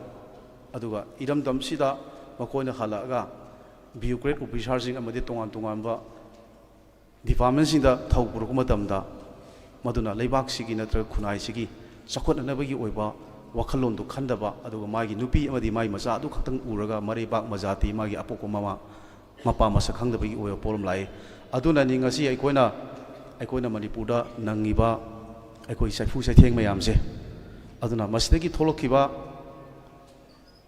ꯅꯍꯥꯁꯤꯡꯗꯨꯅ ꯃꯤꯅꯤꯁꯇꯔ ꯑꯣꯏꯔꯛꯄ MLA ꯑꯣꯏꯔꯛꯄ ꯕ꯭ꯌꯨꯀ꯭ꯔꯦꯠ ꯑꯣꯏꯔꯛꯄ ꯑꯗꯨꯒ ꯏꯔꯝꯗꯝꯁꯤꯒꯤ ꯆꯤꯡꯄꯥꯠ ꯇꯨꯔꯦꯟ ꯀꯟꯅ ꯈꯪꯉꯛꯇꯕ ꯑꯗꯨꯒ ꯁꯤꯅ ꯃꯔꯝ ꯑꯣꯏꯔꯀꯥꯟꯗ ꯑꯩꯈꯣꯏꯒꯤ ꯄꯤꯛꯈ꯭ꯔꯕ ꯑꯄꯤꯛꯄ ꯖꯒꯥ ꯑꯃꯗꯒꯤ ꯑꯩꯈꯣꯏꯅ ꯍꯦꯟꯗꯣꯛꯇꯕ ꯃꯔꯝ ꯑꯣꯏꯔꯀꯥꯟꯗ ꯉꯁꯤꯗꯤ ꯑꯩꯈꯣꯏ ꯊꯥꯔ ꯃꯦ 2023ꯒꯤ ꯑꯣꯏꯕ ꯆꯤꯟ ꯀꯨꯀꯤ ꯅꯥꯀꯣ ꯇꯦꯔꯣꯔꯤꯁꯀꯤ ꯑꯦꯒ꯭ꯔꯦꯁꯟ ꯐꯪꯗꯅ ꯏꯔꯝꯗꯝꯁꯤꯗ ꯉꯁꯤ ꯑꯩꯈꯣꯏ ꯏꯔꯝꯗꯝꯁꯤꯒꯤ ꯐꯨꯔꯨꯞꯁꯤꯅ ꯑꯩꯈꯣꯏ ꯔꯤꯐ꯭ꯌꯨꯖꯤ ꯑꯣꯏꯗꯅ ꯉꯁꯤ ꯑꯩꯈꯣꯏꯗ ꯃꯤꯇꯣꯞꯁꯤꯡꯅ ꯂꯥꯟꯗꯥꯔꯛꯄꯗꯒꯤ ꯇꯣꯉꯥꯟ ꯇꯣꯉꯥꯟꯕ ꯑꯩꯈꯣꯏ ꯔꯤꯂꯤꯐ ꯀꯦꯝꯞ ꯀꯌꯥꯗ ꯃꯤꯑꯣꯏ 60-70 ꯍꯦꯟꯅ ꯑꯩꯈꯣꯏ ꯃꯌꯨꯝ ꯃꯀꯩ ꯑꯩꯈꯣꯏ ꯆꯪꯁꯤꯟꯕ ꯉꯝꯗꯅ ꯃꯌꯨꯝ ꯃꯀꯩ ꯇꯪꯒꯣꯏ ꯑꯣꯜꯂꯤꯕꯁꯦ ꯁꯤꯒꯨꯝꯕ ꯃꯆꯥ ꯃꯌꯥꯝꯁꯤꯅ ꯑꯣꯏꯔꯛꯈꯤꯕꯅꯤ ꯑꯗꯨꯅ ꯑꯗꯨꯒꯨꯝꯕ ꯑꯩꯈꯣꯏꯒꯤ ꯂꯩꯕꯥꯛ ꯅꯤꯡꯕ ꯈꯨꯟꯅꯥꯏ ꯅꯨꯡꯁꯤꯕ ꯂꯩꯕꯥꯛꯀꯤꯗꯃꯛ ꯀꯠꯊꯣꯛꯄ ꯑꯗꯨꯝꯕ ꯀꯥꯡꯕꯨꯗꯨꯅ ꯐꯝ ꯄꯥꯏꯔꯕ ꯑꯗꯨꯅ ꯃꯤꯅꯤꯁꯇꯔ ꯑꯣꯏꯔꯕ ꯑꯗꯨꯅ MLA ꯑꯣꯏꯔꯕ ꯀꯔꯤꯒꯤꯗꯃꯛꯇ ꯑꯩꯈꯣꯏ ꯁꯦꯟꯇꯔꯅ ꯁꯥꯟꯅꯕ ꯄ꯭ꯔꯣꯛꯁꯤ ꯋꯥꯔꯗ ꯁꯦꯟꯇꯔꯅ ꯁꯥꯟꯅꯕ ꯂꯥꯂꯣꯡ ꯀꯌꯥꯗ ꯑꯩꯒꯤ ꯐꯝꯗꯒꯤ ꯑꯩꯒꯤ ꯄꯥꯔꯇꯤꯗꯒꯤ ꯑꯩꯒꯤ ꯈꯨꯟꯅꯥꯏꯅ ꯅꯨꯡꯁꯤ ꯑꯩꯒꯤ ꯂꯩꯕꯥꯛꯅ ꯅꯨꯡꯁꯤꯅ ꯈꯜꯂꯒꯗꯤ ꯉꯁꯤ ꯑꯩꯈꯣꯏꯅ ꯑꯗꯨꯒꯨꯝꯕ ꯀꯟꯚꯤꯅꯤ ꯌꯥꯎꯗ꯭ꯔꯕ ꯁꯦꯟꯇ꯭ꯔꯦꯜ ꯐꯣꯔꯁ ꯑꯃꯗꯤ ꯁ꯭ꯇꯦꯠ ꯐꯣꯔꯁ 40 ꯍꯦꯟꯅ ꯂꯩꯕ ꯖꯒꯥꯁꯤꯗ ꯑꯩꯈꯣꯏꯅ ꯑꯗꯨꯒꯨꯝꯕ ꯑꯄꯤꯛꯄ ꯈꯨꯖꯣꯛ ꯈꯔ ꯆꯤꯟ ꯀꯨꯀꯤ ꯅꯥꯔꯀꯣ ꯇꯦꯔꯣꯔꯤꯁꯀꯤ ꯈꯨꯖꯣꯛ ꯈꯔꯅ ꯑꯩꯈꯣꯏꯗ ꯂꯥꯟꯗꯥꯔꯛꯄ ꯃꯇꯝꯗ ꯃꯈꯣꯏꯁꯤꯡꯗꯨꯅ ꯄꯟꯁꯥꯅ ꯉꯥꯛꯑꯕꯨ ꯃꯗꯨꯒꯤ ꯈꯨꯗꯣꯡꯊꯤꯕꯗ ꯅꯪꯒꯗ꯭ꯔꯕ ꯃꯁꯤꯒꯨꯝꯕ ꯃꯆꯥ ꯃꯌꯥꯝꯁꯤꯅ ꯑꯩꯈꯣꯏ ꯉꯁꯤꯗꯤ ꯁꯤꯒꯨꯝꯕ ꯑꯆꯧꯕ ꯄꯟꯖꯥꯎꯁꯦ ꯂꯥꯛꯇꯅ ꯏꯔꯝꯗꯝꯁꯤꯗ ꯑꯅꯤꯁꯨꯕ ꯆꯍꯤ 8 ꯈꯨꯟꯇꯥꯛꯄ ꯑꯣꯏꯒꯗꯕꯒꯤ ꯐꯤꯕꯝꯗꯣ ꯂꯥꯛꯈꯤꯕꯅꯤ ꯑꯗꯨꯕꯨ ꯏꯔꯩꯄꯥꯛ ꯏꯔꯝꯗꯝ ꯅꯨꯡꯁꯤꯖꯕ ꯃꯃꯥ ꯑꯣꯏꯕꯤ ꯑꯗꯨꯒ ꯃꯆꯥ ꯀꯌꯥꯅ ꯊꯣꯛꯂꯛꯇꯅ ꯉꯁꯤ ꯂꯩꯉꯥꯛꯅ ꯉꯥꯛꯄꯤꯗ꯭ꯔꯁꯨ ꯏꯔꯝꯗꯝ ꯀꯟꯒꯅꯤ ꯀꯅ ꯊꯣꯛꯂꯛꯏꯕ ꯃꯌꯥꯝꯁꯦ ꯃꯁꯤ ꯑꯩꯈꯣꯏ ꯌꯥꯝꯅ ꯃꯈꯣꯏꯒꯤ ꯃꯅꯤꯄꯨꯔꯒꯤ ꯏꯇꯤꯍꯥꯁꯇ ꯁꯅꯥꯒꯤ ꯃꯌꯦꯛꯅ ꯏꯔꯒ ꯂꯩꯍꯧꯒꯗꯕꯅꯤ ꯑꯗꯨꯅ ꯑꯩꯈꯣꯏꯒꯤ ꯄꯤꯛꯂꯤꯕ ꯑꯩꯈꯣꯏꯒꯤ ꯃꯍꯩꯔꯣꯏꯁꯤꯡꯗ ꯉꯁꯤ ꯃꯤꯂꯥꯟ ꯍꯥꯏꯕꯁꯤ ꯂꯩꯔꯝꯗ꯭ꯔꯒꯗꯤ ꯉꯁꯤꯁꯨ ꯑꯩꯈꯣꯏꯒꯤ ꯏꯔꯣꯜ ꯏꯌꯦꯛ ꯅꯨꯡꯁꯤꯕꯒꯤ ꯃꯍꯩꯔꯣꯏꯁꯤꯡꯅ ꯑꯩꯈꯣꯏꯒꯤ ꯏꯔꯣꯜ ꯏꯌꯦꯛ ꯆꯥꯎꯈꯠꯅꯅꯕ ꯉꯁꯤ ꯑꯩꯈꯣꯏꯗ ꯇꯣꯉꯥꯟ ꯇꯣꯉꯥꯟꯕ ꯀꯝꯄꯤꯇꯤꯁꯟ ꯀꯌꯥꯗ ꯑꯣꯖꯥꯁꯤꯡꯅ ꯊꯋꯥꯏ ꯌꯥꯎꯕꯤꯗꯅ ꯇꯧꯔꯤꯁꯦ ꯑꯩꯈꯣꯏ ꯐꯪꯂꯣꯏ ꯑꯗꯨꯅ ꯍꯧꯖꯤꯛꯁꯨ ꯑꯩꯈꯣꯏꯒꯤ ꯂꯩꯉꯥꯛꯁꯤ ꯕꯤꯖꯤꯅꯦꯁ ꯒꯚꯔꯟꯃꯦꯟꯠꯅꯤꯅ ꯑꯩꯈꯣꯏ ꯃꯤꯂꯥꯟꯒꯨꯝꯕ ꯁꯤꯚꯤꯜ ꯁꯣꯁꯥꯏꯇꯤ ꯑꯣꯔꯒꯅꯥꯏꯖꯦꯁꯟꯁꯤꯅ ꯑꯩꯈꯣꯏ ꯃꯥꯅ ꯃꯄꯥꯡꯒꯜ ꯀꯜꯂꯤꯈꯣꯏ ꯏꯔꯣꯜ ꯏꯌꯦꯛ ꯆꯥꯎꯈꯠꯀꯅꯤ ꯃꯥꯅ ꯃꯄꯥꯡꯒꯜꯁꯤ ꯁꯨꯝ ꯇꯞꯊ꯭ꯔꯕ ꯑꯩꯈꯣꯏ ꯏꯔꯣꯜ ꯏꯌꯦꯛꯁꯦ ꯃꯊꯪ ꯂꯥꯛꯀꯗꯕ ꯒꯚꯔꯟꯃꯦꯟꯠꯁꯤꯡꯁꯤꯅ ꯁꯨꯝ ꯉꯁꯥꯏꯒꯤ ꯃꯤꯔꯥꯏꯕꯗꯒꯤ ꯑꯩꯈꯣꯏꯗ ꯃꯁꯤꯒꯤ ꯍꯦꯟꯅ ꯆꯥꯎꯈꯠꯄꯗꯨ ꯎꯔꯣꯏ ꯑꯗꯨꯅ ꯑꯩꯈꯣꯏ ꯃꯤꯂꯥꯟꯒꯨꯝꯕ ꯑꯩꯈꯣꯏꯒꯤ ꯏꯔꯣꯜ ꯏꯌꯦꯛ ꯆꯥꯎꯈꯠꯅꯅ ꯂꯩꯔꯤꯕ ꯑꯣꯔꯒꯅꯥꯏꯖꯦꯁꯟꯁꯤ ꯃꯁꯤꯅ ꯑꯩꯈꯣꯏꯒꯤ ꯃꯅꯤꯄꯨꯔꯒꯤ ꯐꯨꯔꯨꯞ ꯏꯖꯥꯇꯤꯁꯤ ꯀꯟꯅꯅꯕ ꯍꯣꯠꯅꯕꯗ ꯑꯩꯈꯣꯏ ꯃꯌꯥꯝꯁꯤꯅ ꯄꯥꯡꯕ ꯌꯥꯕ ꯄꯤꯕ ꯌꯥꯕ ꯀooperation ꯄꯤꯔꯒ ꯑꯩꯈꯣꯏ ꯍꯦꯟꯅ ꯆꯥꯎꯈꯠꯅꯅꯕ ꯍꯣꯠꯅꯁꯤ ꯑꯗꯨꯒ ꯑꯩꯈꯣꯏꯒꯤ ꯃꯥꯡꯗ ꯎꯔꯤꯕ ꯇꯨꯡꯒꯤ ꯌꯨꯝꯕꯤꯔꯦꯜ ꯎꯒꯗꯧꯔꯤꯕ ꯃꯍꯩꯔꯣꯏꯁꯤꯡꯗ ꯏꯔꯩꯄꯥꯛ ꯏꯔꯝꯗꯝ ꯅꯨꯡꯁꯤꯕꯒꯤ ꯃꯃꯥ ꯂꯩꯕꯥꯛꯀꯤꯗꯃꯛ ꯀꯠꯊꯣꯛꯄꯒꯤ ꯑꯣꯏꯕꯒꯤ ꯊꯧꯅꯥ ꯂꯤꯡꯖꯦꯜꯗꯣ ꯑꯩꯈꯣꯏ ꯃꯗꯨꯒꯤ ꯄꯤꯅꯅꯕꯒꯤ ꯑꯣꯏꯕ ꯋꯥꯈꯜꯂꯣꯟꯗꯣ ꯃꯤꯠꯌꯦꯡꯗꯣ ꯊꯝꯃꯁꯤ ꯍꯥꯏꯕ ꯋꯥꯐꯝꯁꯦ ꯑꯩ ꯊꯝꯖꯔꯒ ꯃꯇꯥꯡ ꯆꯥꯏꯅ ꯇꯦꯟꯁꯤꯟꯖꯔꯤ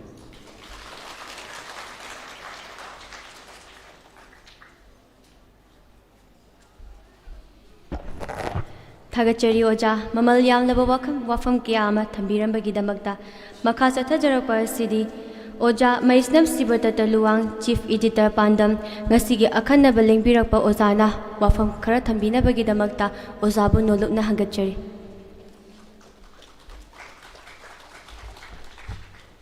ꯑꯍꯥꯟꯕꯃꯛꯇꯗ ꯃꯐꯝꯁꯤꯕꯨ ꯀꯣꯟꯕꯤꯔꯤꯕ ꯏꯕꯨꯙꯧ ꯏꯕꯦꯟꯗꯧ ꯊꯃꯣꯏꯅꯨꯡꯗ ꯆꯦꯠꯅ ꯊꯥꯒꯣꯟꯅꯖꯔꯒ ꯄꯥꯡꯊꯣꯛꯏꯕ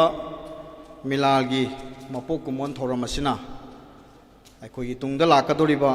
ꯁꯤꯡꯗ ꯍꯦꯟꯅ ꯈꯨꯃꯥꯡ ꯆꯥꯎꯁꯟꯅ ꯏꯔꯣꯜ ꯏꯌꯦꯛꯀꯤꯗꯃꯛꯇ ꯑꯩꯈꯣꯏꯒꯤ ꯃꯥꯏ ꯄꯥꯛꯅ ꯊꯕꯛ ꯄꯥꯡꯊꯣꯛꯄꯗ ꯊꯧꯖꯥꯟꯕꯤꯌꯨ ꯍꯥꯏꯕ ꯃꯐꯝꯁꯤ ꯑꯍꯥꯟꯕꯗ ꯊꯝꯖꯒꯦ ꯈꯪꯍꯧꯗꯦ ꯆꯍꯤꯁꯤ 19 ꯁꯨꯔꯦ ꯍꯥꯏꯗꯅ ꯑꯩꯈꯣꯏꯒꯤ ꯆꯦꯕꯥꯎꯗ ꯅꯝꯃꯛꯄꯁꯤꯗ ꯇꯣꯝꯗ ꯍꯪꯒꯠꯂꯒ ꯌꯦꯡꯖꯩ ꯑꯁ ꯃꯇꯝꯗꯨꯒꯤ ꯂꯨꯞꯁꯤ ꯁꯦꯝꯃꯛꯄꯒꯤ ꯋꯥꯔꯤ ꯍꯦꯛ ꯁꯦꯝꯕꯒ ꯑꯩꯈꯣꯏꯒꯤ ꯃꯥꯡꯗ ꯊꯪꯅꯕ ꯅꯨꯃꯤꯠꯇ ꯑꯗꯨꯝ ꯂꯥꯟ ꯃꯥꯌꯣꯛꯅꯈꯤꯕꯒꯤ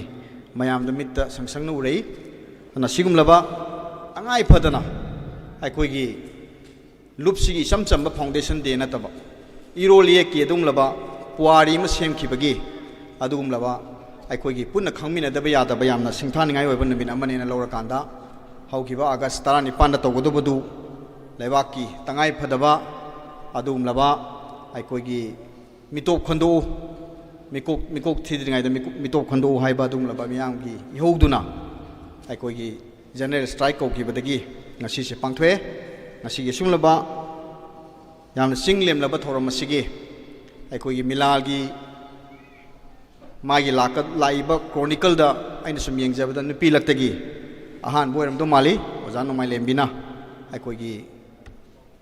ꯄ꯭ꯔꯁꯤꯗꯦꯟꯒꯤ ꯏꯟꯆꯥꯔꯖ ꯄꯨꯗꯨꯅ ꯃꯁꯤ ꯁꯤꯒꯨꯝꯂꯕ ꯌꯥꯝꯅ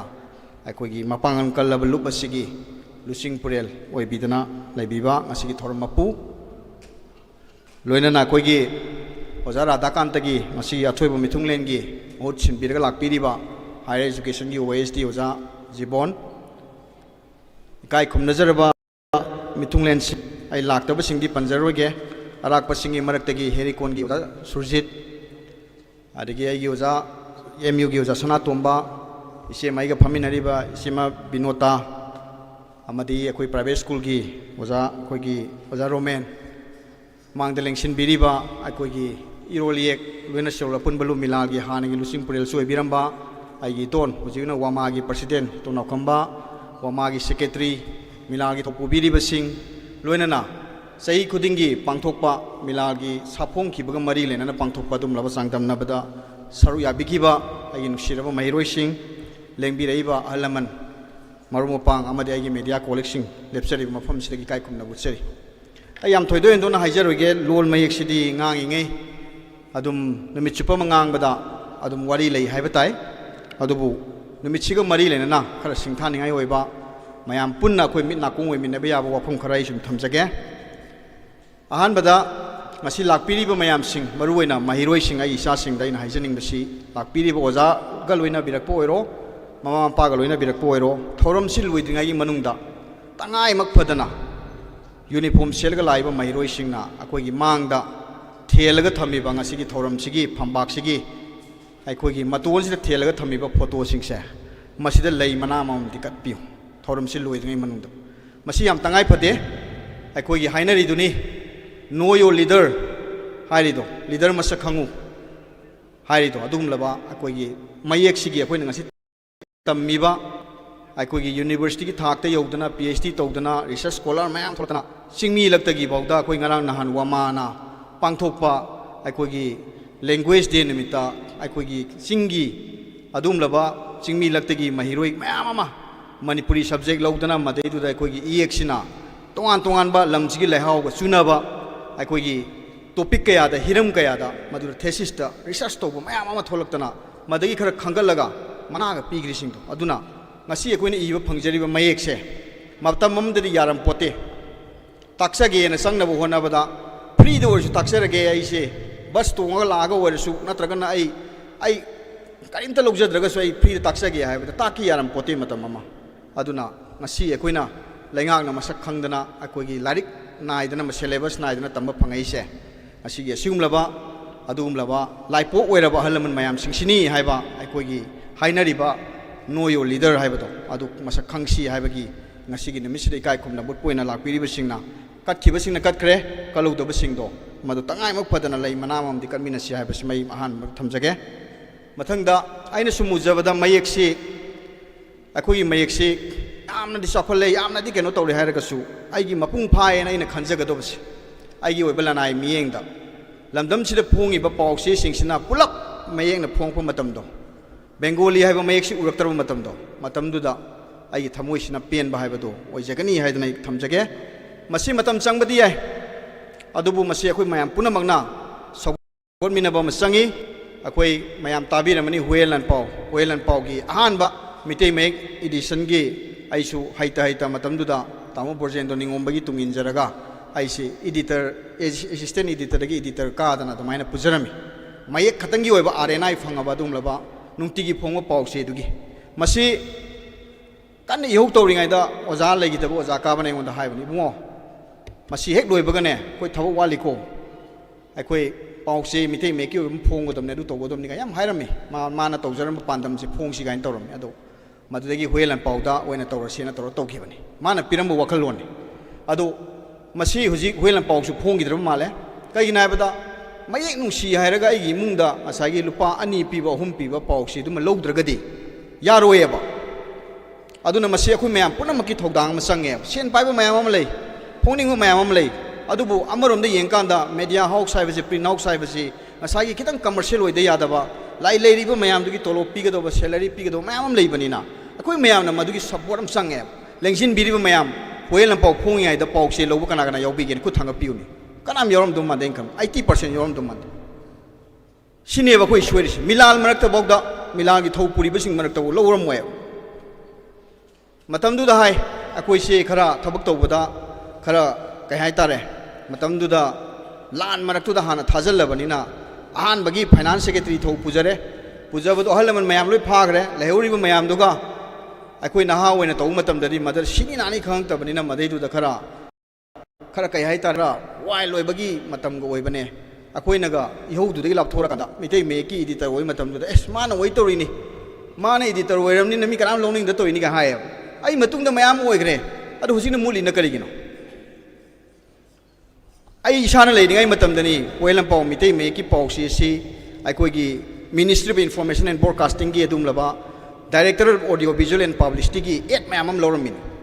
mitei me edition da akoi gi ministry gi publicity gi dum laba advertise long na gi aya bai logjarami ne adu loraga di paper ji hingin longnari ne ada mayam do competition mayam do yong na hona bada masu mamen sang da ya de color the print tori asagi mayam paning na hona bada mayam sange ada establishment do ngamak ta bada nga sidi kai dore aduna amakhak sange ngone puthoi si bawda ko mayam umsel laga ai atai khabar mayam lawrasu ne atai pokse mayam lawrasu ai isagi yenga tungi yengkanda adumadi logde yadi haibase akoi kokta ai thammoi de leibam sange aduna aina haijaningi si akoina mayek sigi oiba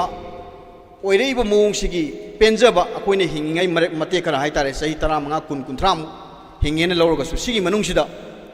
lamdam sida phongiba bengali meki pokse mayam se umsin silakanda yumdong khudingda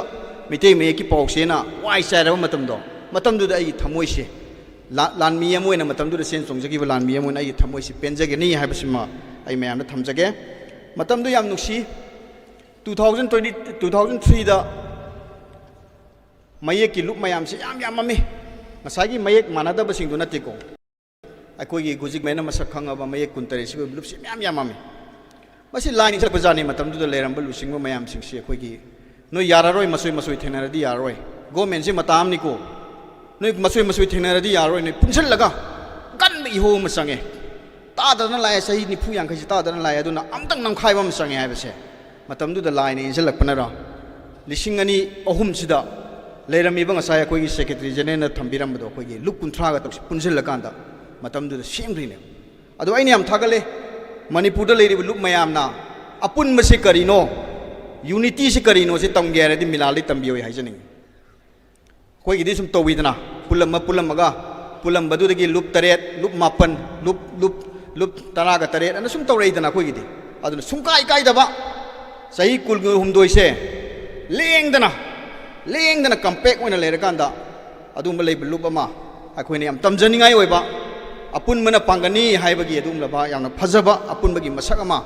ꯑꯩꯈꯣꯏ ꯃꯌꯥꯝ ꯄꯨꯝꯅꯃꯛꯅ role model ꯑꯣꯏꯅ ꯂꯧꯖꯦ ꯍꯥꯏꯔꯒꯗꯤ ꯑꯩꯗꯤ ꯃꯤꯂꯥꯜꯁꯤꯁꯨ ꯑꯃꯅꯦꯅ ꯑꯩ ꯊꯝꯖꯒꯦ ꯃꯊꯪꯗ ꯃꯤꯂꯥꯜꯁꯤ ꯏꯆꯝ ꯆꯝꯕ ꯂꯨꯞ ꯅꯠꯇꯦ ꯃꯁꯤꯒꯤ ꯊꯧ ꯄꯨꯕꯤꯔꯤꯕ ꯃꯌꯥꯝꯁꯤ ꯏꯁꯥꯗ ꯅꯥꯄꯜꯗꯤ ꯂꯩꯕꯤꯒꯅꯨ ꯑꯗꯨꯕꯨ ꯑꯇꯩ ꯂꯨꯞ ꯃꯌꯥꯝꯁꯤꯗꯒꯤ ꯁꯤꯅ ꯇꯣꯞ ꯌꯥꯝꯅ ꯌꯨꯅꯤꯛ ꯑꯣꯏꯕ ꯑꯃꯅꯤ ꯑꯩꯅ ꯍꯥꯏꯖꯅꯤꯡꯉꯤꯁꯤ ꯀꯔꯤꯒꯤꯅꯣ ꯍꯥꯏꯕꯗ ꯐꯨꯔꯨꯞꯁꯤꯒꯤ ꯁꯛꯇꯝ ꯇꯥꯛꯄꯗ ꯐꯨꯔꯨꯞꯁꯤꯒꯤ ꯑꯣꯏꯕ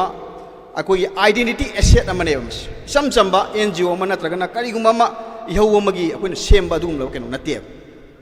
ꯃꯥꯂꯦꯝꯗ ꯂꯩꯕ ꯑꯀꯟꯕ ꯐꯨꯔꯨꯞ ꯃꯌꯥꯝ ꯑꯃ ꯂꯩꯔꯤ ꯃꯁꯥꯒꯤ ꯂꯣꯟ ꯂꯩꯖꯗꯕ ꯃꯤꯒꯤꯗ ꯇꯥꯡꯉꯒ ꯌꯥꯟꯁꯔꯒ ꯂꯣꯟꯕ ꯂꯣꯟ ꯁꯦ ꯅꯥꯒꯥꯃꯤꯁꯀꯤ ꯇꯧꯔꯤꯕ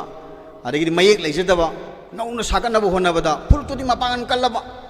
ꯏꯟꯐꯣꯔꯃꯦꯁꯟ ꯇꯦꯛꯅꯣꯂꯣꯖꯤꯗ ꯑꯇꯩꯗ ꯁꯦꯟꯃꯤꯠꯂꯣꯟꯗ ꯀꯔꯤꯗ ꯌꯥꯝ ꯍꯩꯁꯤꯡꯉꯕ ꯑꯗꯨꯕꯨ ꯐꯨꯔꯨꯞꯇꯨ ꯃꯁꯛ ꯇꯥꯛꯅꯕ ꯍꯣꯠꯅꯕꯗ ꯃꯥꯒꯤ ꯂꯣꯟ ꯃꯌꯦꯛ ꯂꯩꯖꯗꯕ ꯃꯃꯤꯠꯇꯒꯤ ꯃꯄꯤ ꯇꯥꯕ ꯃꯌꯥꯝ ꯂꯩꯔꯤ ꯑꯗꯨꯅ ꯑꯩꯈꯣꯏꯒꯤꯗꯤ ꯉꯁꯤ ꯁꯤꯗꯩꯁꯤꯗ ꯑꯩꯈꯣꯏꯁꯤ ꯌꯥꯝꯅ ꯑꯩꯈꯣꯏꯒꯤ ꯑꯗꯨꯝꯂꯕ ꯅꯤꯡꯊꯧ ꯄꯥꯟꯕ ꯈꯥ ꯅꯣꯡꯄꯣꯛ ꯑꯦꯁꯤꯌꯥꯗ ꯃꯅꯤꯡ ꯃꯈꯥ ꯇꯝꯅ ꯄꯥꯜꯂꯝꯕ ꯂꯩꯕꯥꯛ ꯏꯆꯝ ꯆꯝꯕ ꯑꯗꯨꯝꯂꯕ ꯅꯤꯡꯊꯧ ꯄꯥꯜꯂꯒ ꯄꯥꯜꯂꯝꯕ ꯅꯠꯇꯕ ꯑꯩꯈꯣꯏꯒꯤ ꯏꯔꯣꯜ ꯏꯌꯦꯛ ꯊꯝꯕꯤꯔꯝꯃꯤꯁꯤꯡꯁꯦ ꯃꯁꯤꯕꯨ ꯆꯥꯎꯈꯠꯍꯟꯅꯕ ꯃꯁꯤꯕꯨ ꯑꯩꯈꯣꯏ ꯃꯥꯂꯦꯝꯗ ꯁꯛ ꯇꯥꯛꯅꯕ ꯍꯣꯠꯅꯕꯗ ꯃꯁꯤꯒꯤ ꯂꯨꯞ ꯑꯃꯒ ꯁꯦꯝꯃꯝꯗꯅ ꯇꯣꯉꯥꯟꯕ ꯋꯥꯈꯜꯂꯣꯟ ꯃꯣꯗꯦꯂꯤꯇꯤ ꯃꯌꯥꯝ ꯑꯃ ꯂꯩꯔꯝꯕꯗꯒꯤ ꯂꯨꯞ 36ꯁꯤ ꯄꯨꯟꯁꯤꯜꯂꯛꯇꯅ ꯃꯗꯩꯗꯨꯗ ꯃꯤꯂꯥꯜ ꯀꯧꯕ ꯑꯃ ꯁꯦꯝꯃꯝꯗꯅ ꯑꯗꯨꯒꯤ ꯃꯤꯂꯥꯜ ꯀꯧꯕ ꯂꯨꯞꯇꯨꯒꯤ ꯑꯩꯅ ꯊꯧ ꯄꯨꯕ ꯃꯆꯥ ꯑꯃ ꯑꯣꯏꯖꯕ ꯍꯥꯏꯕꯁꯦ ꯌꯥꯝ ꯆꯥꯎꯊꯣꯛꯆꯔꯒ ꯑꯩ ꯊꯋꯥꯏꯐꯥꯎ ꯊꯥꯕ ꯀꯤꯗꯅ ꯑꯩ ꯊꯕꯛ ꯇꯧꯒꯗꯕꯅꯤ ꯍꯥꯏꯕꯁꯦ ꯑꯩ ꯊꯝꯖꯅꯤꯡꯉꯤ ꯃꯇꯝꯗꯨ ꯌꯥꯝ ꯅꯨꯡꯁꯤ ꯑꯩꯈꯣꯏ ꯑꯦꯖꯤꯇꯦꯁꯟꯒꯁꯤ ꯌꯥꯝꯅ ꯃꯑꯣꯡ ꯇꯥꯅ ꯇꯧꯋꯤ ꯍꯥꯏꯕ ꯇꯥꯏ ꯁꯨꯝ ꯆꯍꯤ 40-50 ꯇꯧꯔꯛꯑꯕꯅꯤꯅ ꯃꯇꯝꯗꯨꯒꯤ ꯑꯍꯜ ꯂꯃꯟꯁꯤꯡꯁꯤ ꯌꯥꯝꯅ ꯍꯩꯁꯤꯡꯉꯤ ꯑꯗꯣ ꯃꯗꯨꯒꯤ ꯇꯨꯡ ꯏꯜꯂꯛꯄꯅꯦꯅ ꯂꯧꯕ ꯌꯥꯏ ꯑꯩꯈꯣꯏ ꯉꯁꯤ ꯂꯩꯔꯤꯕ ꯂꯨꯞ ꯃꯌꯥꯝꯁꯤꯅ ꯇꯧꯔꯛꯏꯕ ꯃꯑꯣꯡꯁꯦ ꯑꯍꯥꯟꯕꯗ ꯃꯦꯃꯣꯔꯦꯟꯗꯝ ꯄꯤ ꯃꯦꯃꯣꯔꯦꯟꯗꯝꯒꯤ ꯃꯊꯪꯗ ꯑꯜꯇꯤꯃꯦꯇꯝ ꯄꯤ ꯁꯤꯅ ꯑꯔꯣꯏꯕꯅꯤꯀꯣ ꯃꯁꯤꯗꯒꯤꯗꯤ ꯑꯩꯈꯣꯏ ꯏꯍꯧ ꯍꯧꯔꯅꯤꯀꯣ ꯍꯥꯏꯕꯁꯤ ꯐꯖꯅ ꯑꯩꯈꯣꯏ ꯀꯩꯅꯣ ꯄꯤ ꯃꯗꯨꯗꯒꯤ ꯑꯩꯈꯣꯏ ꯐꯦꯕ꯭ꯔꯨꯋꯥꯔꯤ ꯊꯥ ꯑꯗꯨꯋꯥꯏꯗꯒꯤꯗꯤ ꯑꯩꯈꯣꯏ ꯐꯦꯕ꯭ꯔꯨꯋꯥꯔꯤ ꯊꯥꯗꯒꯤꯗꯤ ꯌꯥꯝ ꯗꯦꯃꯣꯀ꯭ꯔꯦꯇꯤꯛ ꯑꯣꯏꯅ ꯈꯣꯡꯖꯪ ꯆꯪꯁꯤꯜꯂꯤ ꯀꯌꯥꯝ ꯊꯤꯅ ꯗꯦꯃꯣꯀ꯭ꯔꯦꯇꯤꯛ ꯑꯣꯏꯒꯦꯗ ꯑꯩꯈꯣꯏꯒꯤ ꯂꯩꯉꯥꯛ ꯃꯄꯨꯁꯤꯡꯒꯤ ꯃꯥꯒꯤ ꯑꯩꯈꯣꯏꯒꯤ MLAꯒꯤ ꯀ꯭ꯋꯥꯇꯔ ꯑꯩꯈꯣꯏꯒꯤ ꯒꯣꯔꯃꯦꯟꯒꯤ ꯗꯤꯄꯥꯔꯠꯃꯦꯟꯁꯤꯡꯒꯤ ꯑꯗꯨꯒꯨꯝꯂꯕ ꯑꯣꯐꯤꯁꯀꯤ ꯊꯣꯡꯒꯥꯟ ꯆꯤꯐ ꯃꯤꯅꯤꯁꯇꯔꯒꯤ ꯊꯣꯡꯒꯥꯟ ꯒꯣꯕꯔꯅꯔ ꯃꯃꯥꯡ ꯃꯌꯥꯝ ꯑꯃꯁꯤꯗ ꯑꯩꯈꯣꯏꯒꯤ ꯕꯦꯡꯒꯣꯂꯤ ꯃꯌꯦꯛꯁꯤ ꯃꯩ ꯊꯥꯏ ꯕꯦꯡꯒꯣꯂꯤ ꯂꯥꯏꯔꯤꯛꯁꯤ ꯃꯁꯤꯗꯁꯨ ꯌꯥꯝ ꯅꯣꯛꯅꯤꯡꯉꯤ ꯑꯩꯈꯣꯏ ꯍꯧꯖꯤꯛ ꯂꯥꯟ ꯎꯍꯟꯅꯕ ꯍꯣꯠꯅꯕꯗ ꯃꯇꯝꯗꯨꯗ ꯑꯩꯈꯣꯏꯒꯤ ꯕꯦꯡꯒꯣꯂꯤ ꯃꯌꯦꯛꯁꯤ ꯑꯩꯈꯣꯏꯒꯤ ꯂꯥꯏꯔꯤꯛ ꯃꯩ ꯊꯥꯔꯦ ꯍꯥꯏꯗꯅ ꯑꯩꯈꯣꯏꯒꯤ ꯑꯗꯨꯃꯥꯏꯅ ꯂꯥꯟꯅ ꯄꯨꯊꯣꯛꯏ ꯂꯣꯏꯅꯅ ꯕꯦꯡꯒꯣꯂꯤ ꯀꯝꯃꯨꯅꯤꯇꯤꯁꯤ ꯃꯗꯩꯗꯨꯗ ꯑꯩꯈꯣꯏꯒꯤ ꯌꯥꯝꯅ ꯗꯤꯄ꯭ꯂꯣꯃꯦꯁꯤ ꯑꯃ ꯇꯧꯔꯀꯥꯟꯗꯨꯗ ꯕꯦꯡꯒꯣꯂꯤ ꯀꯝꯃꯨꯅꯤꯇꯤꯒꯤ ꯑꯣꯏꯕ ꯏꯍꯧ ꯑꯃ ꯂꯥꯡꯅꯕ ꯍꯣꯠꯅꯩ ꯑꯗꯨꯕꯨ ꯃꯇꯝꯗꯨꯒꯤ ꯑꯍꯜ ꯂꯃꯟꯁꯤꯡ ꯃꯌꯥꯝꯗꯨꯅ ꯌꯥꯝ ꯍꯩꯁꯤꯡꯅ ꯃꯁꯤ ꯊꯣꯛꯂꯛꯀꯅꯤꯁꯤ ꯈꯪꯕꯅꯤꯅ ꯃꯗꯨꯒꯤ ꯏꯋꯥꯏ ꯏꯅꯤꯟ ꯍꯦꯛ ꯐꯪꯉꯛꯄꯒ ꯃꯅꯤꯄꯨꯔꯗ ꯂꯩꯕ ꯑꯩꯈꯣꯏ ꯕꯦꯡꯒꯣꯂꯤ ꯃꯌꯥꯝꯒꯤ ꯑꯗꯨꯒꯨꯝꯂꯕ ꯃꯅꯤꯄꯨꯔꯤꯒꯤ ꯑꯣꯏꯕ ꯂꯨꯞ ꯑꯃ ꯂꯩ ꯑꯩꯈꯣꯏꯒꯤ ꯊꯪꯒꯥꯜ ꯕꯖꯥꯔꯗ ꯂꯩ ꯃꯁꯤꯅ ꯑꯣꯏꯅ ꯊꯣꯛꯂꯛꯑꯦ ꯑꯩꯈꯣꯏ ꯍꯧꯖꯤꯛ ꯃꯌꯥꯝꯅ ꯍꯥꯏꯕꯤꯔꯤꯕ ꯃꯌꯥꯝꯁꯤꯡꯁꯦ ꯑꯩꯈꯣꯏ ꯊꯦꯡꯅꯔꯦ ꯃꯦꯗꯤꯌꯥꯗ ꯑꯗꯣ ꯃꯁꯤ ꯑꯩꯈꯣꯏꯒꯤ ꯀꯝꯃꯨꯅꯤꯇꯤꯗ ꯌꯦꯡꯊꯤꯕ ꯅꯠꯇꯦ ꯃꯁꯤ ꯃꯣꯏꯒꯤ ꯃꯌꯦꯛ ꯆꯥꯎꯈꯠꯂꯅꯕ ꯍꯣꯠꯅꯕꯗ ꯑꯩꯈꯣꯏꯒꯤ ꯃꯌꯦꯛꯁꯤ ꯑꯩꯈꯣꯏꯒꯤ ꯂꯩꯖꯔꯤꯕ ꯃꯌꯦꯛꯁꯤ ꯑꯣꯏꯅ ꯃꯁꯤ ꯑꯣꯏꯅ ꯁꯛ ꯈꯪꯕꯤꯌꯨ ꯍꯥꯏꯕꯅꯤ ꯃꯁꯤꯗ ꯑꯩꯈꯣꯏ ꯂꯥꯟꯅ ꯀꯔꯤꯝꯇ ꯂꯧꯗꯦꯅ ꯑꯗꯨꯃꯥꯏꯅ ꯃꯇꯝꯗꯨꯒꯤ ꯂꯩꯔꯤꯕ ꯑꯩꯈꯣꯏꯒꯤ ꯕꯦꯡꯒꯣꯂꯤ ꯁꯃꯥꯖꯀꯤ ꯑꯗꯨꯒꯨꯝꯂꯕ ꯂꯨꯞꯁꯤꯡꯅ ꯆꯦꯊꯣꯛꯂꯛꯑꯦ ꯉꯛꯏ ꯌꯥꯝꯅ ꯑꯩꯈꯣꯏ ꯑꯍꯟꯁꯤꯡꯁꯤꯅ ꯃꯗ ꯌꯥꯠꯂꯝꯃꯤꯕ ꯂꯝꯕꯤꯁꯤ ꯌꯥꯝ ꯐꯖꯅ ꯌꯥꯠꯂꯝꯃꯦ ꯍꯥꯏꯗꯅ ꯃꯗꯒꯤ ꯑꯃꯨꯛ ꯑꯉꯥꯡꯁꯤꯡꯗꯒꯤ ꯂꯥꯏꯔꯤꯛ ꯃꯨꯜꯂꯒ ꯃꯩ ꯊꯥꯕꯒꯤ ꯃꯑꯣꯡꯗ ꯑꯃꯨꯛ ꯄꯨꯊꯣꯔꯛꯑꯦ ꯑꯗꯨꯁꯨ ꯑꯃꯨꯛ ꯍꯧꯖꯤꯛꯇꯤ ꯂꯣꯏꯔꯕꯅꯤꯅ ꯑꯩ ꯑꯗꯨꯝ ꯊꯝꯖꯕ ꯌꯥꯔꯦ ꯃꯗꯨꯁꯨ ꯑꯩꯈꯣꯏꯅ ꯁ꯭ꯀꯨꯜꯗ ꯆꯠꯂꯒ ꯅꯠꯇ꯭ꯔꯒꯅ ꯑꯩꯈꯣꯏꯒꯤ ꯌꯨꯝꯗ ꯆꯪꯉꯒ ꯑꯉꯥꯡꯁꯤꯡꯅ ꯇꯝꯃꯤꯕ ꯂꯥꯏꯔꯤꯛꯇꯨꯒꯤ ꯂꯩꯈꯥꯎꯗꯒꯤ ꯅꯠꯇ꯭ꯔꯒꯅ ꯊꯝꯃꯤꯕ ꯇꯦꯕꯜꯗꯨꯗꯒꯤ ꯑꯩꯈꯣꯏꯅ ꯂꯥꯏꯔꯤꯛꯇꯨ ꯃꯨꯟꯕ ꯅꯠꯇꯦ ꯑꯩꯈꯣꯏꯁꯨ ꯃꯗꯨ ꯂꯣꯏꯅꯃꯛꯀꯤ ꯃꯗꯨꯒꯤ ꯔꯤꯌꯦꯛꯁꯟ ꯃꯌꯥꯝꯁꯤꯡꯗꯣ ꯑꯩꯈꯣꯏ ꯈꯪꯕꯅꯤ나 ꯃꯇꯝꯗꯨꯗ ꯑꯍꯜ ꯂꯃꯟꯁꯤꯡꯅ ꯑꯩꯈꯣꯏꯒꯤ SSAꯒꯤ ꯑꯩꯈꯣꯏꯒꯤ ꯂꯩꯉꯥꯛꯅ ꯁꯦꯟ ꯌꯥꯝ ꯊꯥꯗꯔꯒ ꯑꯩꯈꯣꯏꯒꯤ ꯂꯦꯝꯅ ꯌꯦꯟꯅꯕ ꯂꯥꯏꯔꯤꯛ ꯃꯌꯥꯝ ꯑꯃ ꯂꯩꯗꯅ ꯌꯦꯟꯕꯣꯏ ꯌꯦꯟꯗꯕꯣꯏ ꯇꯧꯕ ꯑꯗꯨꯝ ꯀꯥꯆꯤꯟ ꯀꯣꯌꯥꯗ ꯑꯗꯨꯝ ꯊꯝꯃ ꯂꯩꯕ ꯃꯁꯤ ꯂꯥꯏꯔꯤꯛ ꯃꯌꯥꯝꯅꯦꯕ ꯑꯩꯈꯣꯏꯅ ꯊꯥꯔꯤꯁꯤ ꯑꯗꯣ ꯃꯌꯥꯝꯅꯗꯤ ꯑꯩꯈꯣꯏ ꯃꯇꯝꯗꯨꯗ ꯂꯥꯏꯔꯤꯛ ꯃꯩ ꯊꯥꯔꯦ ꯀꯥꯏꯅ ꯍꯥꯏꯔꯒ ꯑꯉꯥꯡꯁꯤꯡꯒꯤ ꯃꯌꯣꯛꯁꯤꯡꯗꯒꯤ ꯃꯨꯜꯂꯒ ꯂꯥꯏꯔꯤꯛ ꯃꯩ ꯊꯥꯕ ꯀꯥꯏꯅ ꯑꯩꯈꯣꯏꯁꯦ ꯍꯤꯡꯁꯥ ꯌꯥꯏꯇꯝꯕ ꯌꯥꯝꯅ ꯃꯤꯅꯨꯡꯁꯤ ꯈꯪꯗꯕ ꯌꯥꯝꯅ ꯑꯦꯀꯥꯗꯃꯤꯛ ꯑꯣꯏꯗꯕꯗꯧꯅ ꯂꯧꯋꯤꯗꯅꯀꯣ ꯑꯗꯨꯃꯥꯏꯅ ꯇꯧꯗꯅ ꯃꯇꯝꯗꯨꯗ ꯇꯧꯋꯤ ꯑꯗꯨꯅ ꯌꯥꯝꯅ ꯀꯤꯔꯕ ꯑꯩꯈꯣꯏꯒꯤ ꯍꯧꯖꯤꯛ ꯍꯧꯖꯤꯛ ꯁꯤꯒꯤ ꯃꯔꯝꯗ ꯑꯩꯈꯣꯏ PhD ꯇꯧꯕ ꯑꯩꯈꯣꯏꯒꯤ ꯃꯍꯩꯔꯣꯏ ꯑꯃꯁꯨ ꯑꯩꯉꯣꯟꯗ ꯏꯟꯇꯔꯚ꯭ꯌꯨ ꯂꯧꯕ ꯂꯥꯛꯏ ꯑꯩꯈꯣꯏꯒꯤ ꯂꯥꯏꯕ꯭ꯔꯦꯔꯤ ꯃꯩ ꯊꯥꯕꯒꯁꯤ ꯀꯃꯥꯏꯅ ꯊꯥꯔꯛꯏꯅꯣ ꯀꯥꯏꯅ ꯃꯥꯅ ꯑꯩꯉꯣꯟꯗ ꯍꯪꯉꯦ ꯑꯩ ꯌꯥꯝ ꯐꯖꯅ ꯂꯤ ꯑꯩ ꯁꯤꯗ ꯁꯨꯝ ꯂꯥꯛꯑꯦ ꯃꯤ 550 90 ꯍꯦꯟꯅ ꯖꯦꯜꯗ ꯂꯩꯁꯜꯂꯛꯑꯦ ꯖꯦꯜ ꯃꯌꯥꯗꯨꯗ ꯗꯨꯀꯥꯟ ꯃꯌꯥꯝ ꯑꯃ ꯍꯥꯡꯖꯜꯂꯛꯑꯕꯅꯤ ꯊꯥ 3-4ꯗꯨꯗ ꯑꯩꯈꯣꯏꯒꯤ ꯍꯤꯡꯅꯕꯒꯤ ꯂꯝꯕꯤ ꯑꯣꯏꯔꯛꯑꯕꯅꯤ ꯉꯁꯥꯏꯒꯤ ꯖꯦꯜꯗꯨꯗ ꯍꯪ ꯂꯥꯛꯄ ꯃꯤ ꯃꯌꯥꯝꯁꯤ ꯀꯩꯅꯣꯁꯤ ꯑꯗꯨꯅ ꯏꯍꯧꯁꯤ ꯁꯨꯝ ꯑꯩꯈꯣꯏꯒꯤ ꯖꯦꯜꯗ ꯁꯨꯝ ꯀꯨꯏꯅ ꯂꯩꯁꯜꯂꯛꯄ ꯅꯨꯄꯤ ꯋꯥꯏ ꯁꯪꯗꯕꯤ ꯌꯥꯎꯁꯜꯂꯛꯄ ꯑꯗꯒꯤꯗꯤ ꯑꯉꯥꯡ ꯃꯆꯥꯅꯨꯄꯥ ꯃꯇꯣꯝꯗ ꯄꯣꯛꯄ ꯃꯌꯥꯝ ꯑꯃ ꯃꯈꯜ ꯁꯨꯔꯛꯑꯕꯅꯤꯅ ꯃꯗꯨꯒꯤ ꯃꯌꯥꯝꯁꯤꯡꯗꯨ ꯌꯥꯔꯛꯇꯕꯅꯤꯅ ꯑꯩꯈꯣꯏꯁꯨ ꯃꯥꯒꯤ ꯂꯤꯃꯤꯠ ꯑꯃ ꯑꯩꯈꯣꯏꯒꯤ ꯂꯥꯟꯁꯤꯜꯂꯛꯀꯗꯧꯔꯕꯅꯤꯅ ꯏꯍꯧꯁꯤ ꯇꯧꯗꯕ ꯌꯥꯗꯕꯒꯤ ꯑꯗꯨꯒꯤ ꯁ꯭ꯇꯦꯖꯇꯨꯗ ꯑꯩꯈꯣꯏꯅ ꯇꯧꯏ ꯑꯗ ꯂꯥꯁ ꯃꯤꯟꯁꯁꯦ ꯑꯩꯈꯣꯏꯒꯤ ꯍꯧꯖꯤꯛ ꯍꯥꯏꯔꯤꯕ ꯂꯥꯏꯕ꯭ꯔꯦꯔꯤꯒꯤꯁꯤ ꯇꯧꯈꯤ ꯑꯩꯈꯣꯏꯅ ꯇꯧꯕꯁꯤ ꯑꯗꯨꯕꯨ ꯃꯗꯨꯗ ꯔꯤꯑꯦꯛꯁꯟ ꯃꯌꯥꯝ ꯑꯃ ꯂꯥꯛꯏ ꯔꯤꯑꯦꯛꯁꯟꯁꯤꯡꯗꯨꯒꯤ ꯃꯔꯛꯇ ꯑꯩꯈꯣꯏꯒꯤ ꯂꯩꯖꯔꯤꯕ ꯑꯍꯜ ꯂꯃꯟ ꯃꯌꯥꯝꯗꯨꯅ ꯃꯇꯝꯗꯨꯗ ꯆꯦꯔꯣꯜ ꯑꯃ ꯑꯩꯈꯣꯏꯒꯤ ꯖꯦꯜꯗꯒꯤ ꯄꯤꯔꯛꯑꯒ ꯑꯩꯈꯣꯏꯅ ꯏꯊꯣꯛꯑꯒ ꯃꯄꯥꯟꯗ ꯊꯥꯗꯣꯛꯏ ꯃꯇꯝꯗꯨꯗ ꯃꯌꯥꯝꯅ ꯂꯥꯏꯕ꯭ꯔꯦꯔꯤꯗ ꯑꯔꯤꯕ ꯔꯦꯀꯣꯔꯗ ꯃꯌꯥꯝ ꯑꯃ ꯃꯅꯤꯄꯨꯔꯒꯤ ꯄꯨꯋꯥꯔꯤ ꯃꯥꯡꯈ꯭ꯔꯦ ꯃꯅꯤꯄꯨꯔꯒꯤ ꯍꯤꯁꯇ꯭ꯔꯤ ꯃꯌꯥꯝ ꯇꯨꯝꯅ ꯇꯥꯡꯒꯣꯏ ꯑꯣꯟꯈ꯭ꯔꯦ ꯍꯥꯏꯗꯅ ꯃꯌꯥꯝꯅ इंटरप्रिट तौरगा अखोई चंगजलिब इहौदुबु मिलालदुबु यामना ताथी तौवेना उई लारिक मै थाबदुदि कंडेम तौई अखोइसु लाइब्रेरी मै थाबदुदि कंडेम तौई तौबुदुबु यारक्तबदगी तौगिबने हाबदुसु मयाम खंबियु हाइबनी अद मतमदुदा अखोई हलमनसिंगदुना मतमदुदि थोकपसि अखोई अरिब रेकोर्डति पब्लिक लाइब्रेरी दा सेंट्रल लाइब्रेरी लेते अदुदि आर्काइव्स ता लेगदबनी पब्लिक लाइब्रेरी हाइबसिदि मयामना आइना एफर्ट तौब ngамदबा आइगी रीडिंग एटमोस्फेयर लेतबदु मफमदुदा लागा लारिक पाजनबनी अखोइगी हिस्ट्री अखोइगी रेकॉर्ड आर्काइव्स लेगदबनी अदुबु लाइब्रेरी मै थाबसिदि अखोइसु यानिंगदे मसिगिदमक्ता अखोइसु कंडेम तौई हाइदना अदुमाइन तौरगा मतमदुदा तौखि लोइनना अमुक याम नुंगाइबमना मयेकी इहौदा अखोइगी पब्लिक लाइब्रेरी सेंट्रल लाइब्रेरी मै थाबसे मसी हंदकिसना अहान मनते अनिरक सुबनेना मतमदुदा चेरोल थोकपदा कोट तौरे हाइबदि ममांगदसु अखोइगी बेंगोली मये खतगी ओइबो उपु अखोइगी लाइब्रेरी खंगलगा मै थाखिबगी थौदो अम लेखरे हाइदन अदुना अदुमाइन तौदना अखोइ मतमदुदा संगसनबा इहौसिंगसे अखोइगी हक्सांग अकीब अमत लेतना मसिदसु अमगा इ थमजनिंगी ngसाइगी अखोइगी अपुनबासी करिनो हाइबसी अखोइना अखोइगी रोल मॉडल ओइना नत्रगना मदा यामना तमजनिंगाइ ओइना येंगे हारगदी लुप 30 गा तरुना तोआन तोआन ngang saknaba yaba nate matamduda mayek tinai hairagasu matamduda leramiba lup singsi amana khada amana wangda ngangnaba tana pote adubu punsaluru matungda punsanbudusu yamna aikogi yam nungaina harau harau punsanba nate matam mayam am sanga punsale akang ai lebang nungsiba mayam am yawraga adubu luribadi pungiba poto hujibok satharaga karimta aikogi madaiduda akai akai bamta leitana madaiduda yamna compact oina leibase masi aikogi अखोई पुनसनबगी मागी value मसी कानब हाइबसे तमजनिंगाई ओबसे मिलालगी तंबे याई अमरोमदा नाकल अमदम अखोई इहौ म संगसनबदा अखोई मही म साद्रिबो नत्रगना आइ सिगी timings दा इन खंगन हंदोगदी पब्लिक ना खोइसि थाजर रोइको कासी काइसे अखोइना याम मुन्ना खल्लगा थबक तौगदोबनी हाइबसी मिलालगी इहौसिनसु ताइ मतमदुदा था मरीनी मयाम खल्ल येंबियु फेब्रुवारी मार्च अप्रैल मे था मरीनी था मरीसिदा लाकपा रिएक्शन सी अखोई मीनबौदा स्टोदा नोइदो हेनमलेदा सियारोइदा नोइदो मयाम चंग नोइबु नेम सिंथो फुरनिदा हालनिदा हाइबसे हाइरामने अदुबु अखोइदा चुरमिबा मई करम मई सही अखोइदि नौना याम मतमदुदा सही 3 9 10 दंग चेलकपु ओरगसु सही 90 याखै वारगा लाबा अखोइगी लेजरिबा येक्सि बौदा सकंबिउ यादबा हाइबा अदुगी अखोइगी चुरकपा मईदो अदुना थौना ओरकांदा अखोइ मधुगी प्रोस एंड कोन्स मैम येंगाकांदा अखोइ सिबौदी याइना हायरगा अखोइगी टारगेट अमा थमा अखोइ संसनगी याम लाखरजानी प्रेशर से फायर ब्रिगेड से अखोइगी स्टेशन दा तुमद्रबनी अखोइना इहौ तौरङै मतमदा फायर ब्रिगेड से कांगन खल्लगा लंबी दा तुमनरबनी फायर ब्रिगेड मैम फायर सर्विस दा थौक तौब यावबिरगदि निंसिंगबिनी नत्रगना इमुंग मनुंग यावरगदि हांबियो मिलागी इहौ मनुंग से इम्फाल सिटी मनुंग सिदा अखोइगी फायर ब्रिगेड मथक से कांगन खल्लगा फायर सर्विसमैन मैम से लोई तुम्मबने हाइबदी एनी टाइम एनी मोमेंट अखोइगी मई हौ लांपोक से थोलकनी हाइबसी मोइदा सिंगनबा थाजब लेबदगी अदुमाइन तौरग लेखि अदुना मयाम से याम आकप मयाम अमा थोई अखोइगिदा मिसी मिना थोके तौबो मयाम अमा थोखी अमांगता मयाम अमा थोई जेल मी मयाम लेसलई अदुना मतमदुदा अखोइगी नुंसीजबा अबुजु सगotpiba मयाम अमनसु अखोइदा अखोइदा निंगननबा नत्रगना अखोइबु तंदनबा नतबा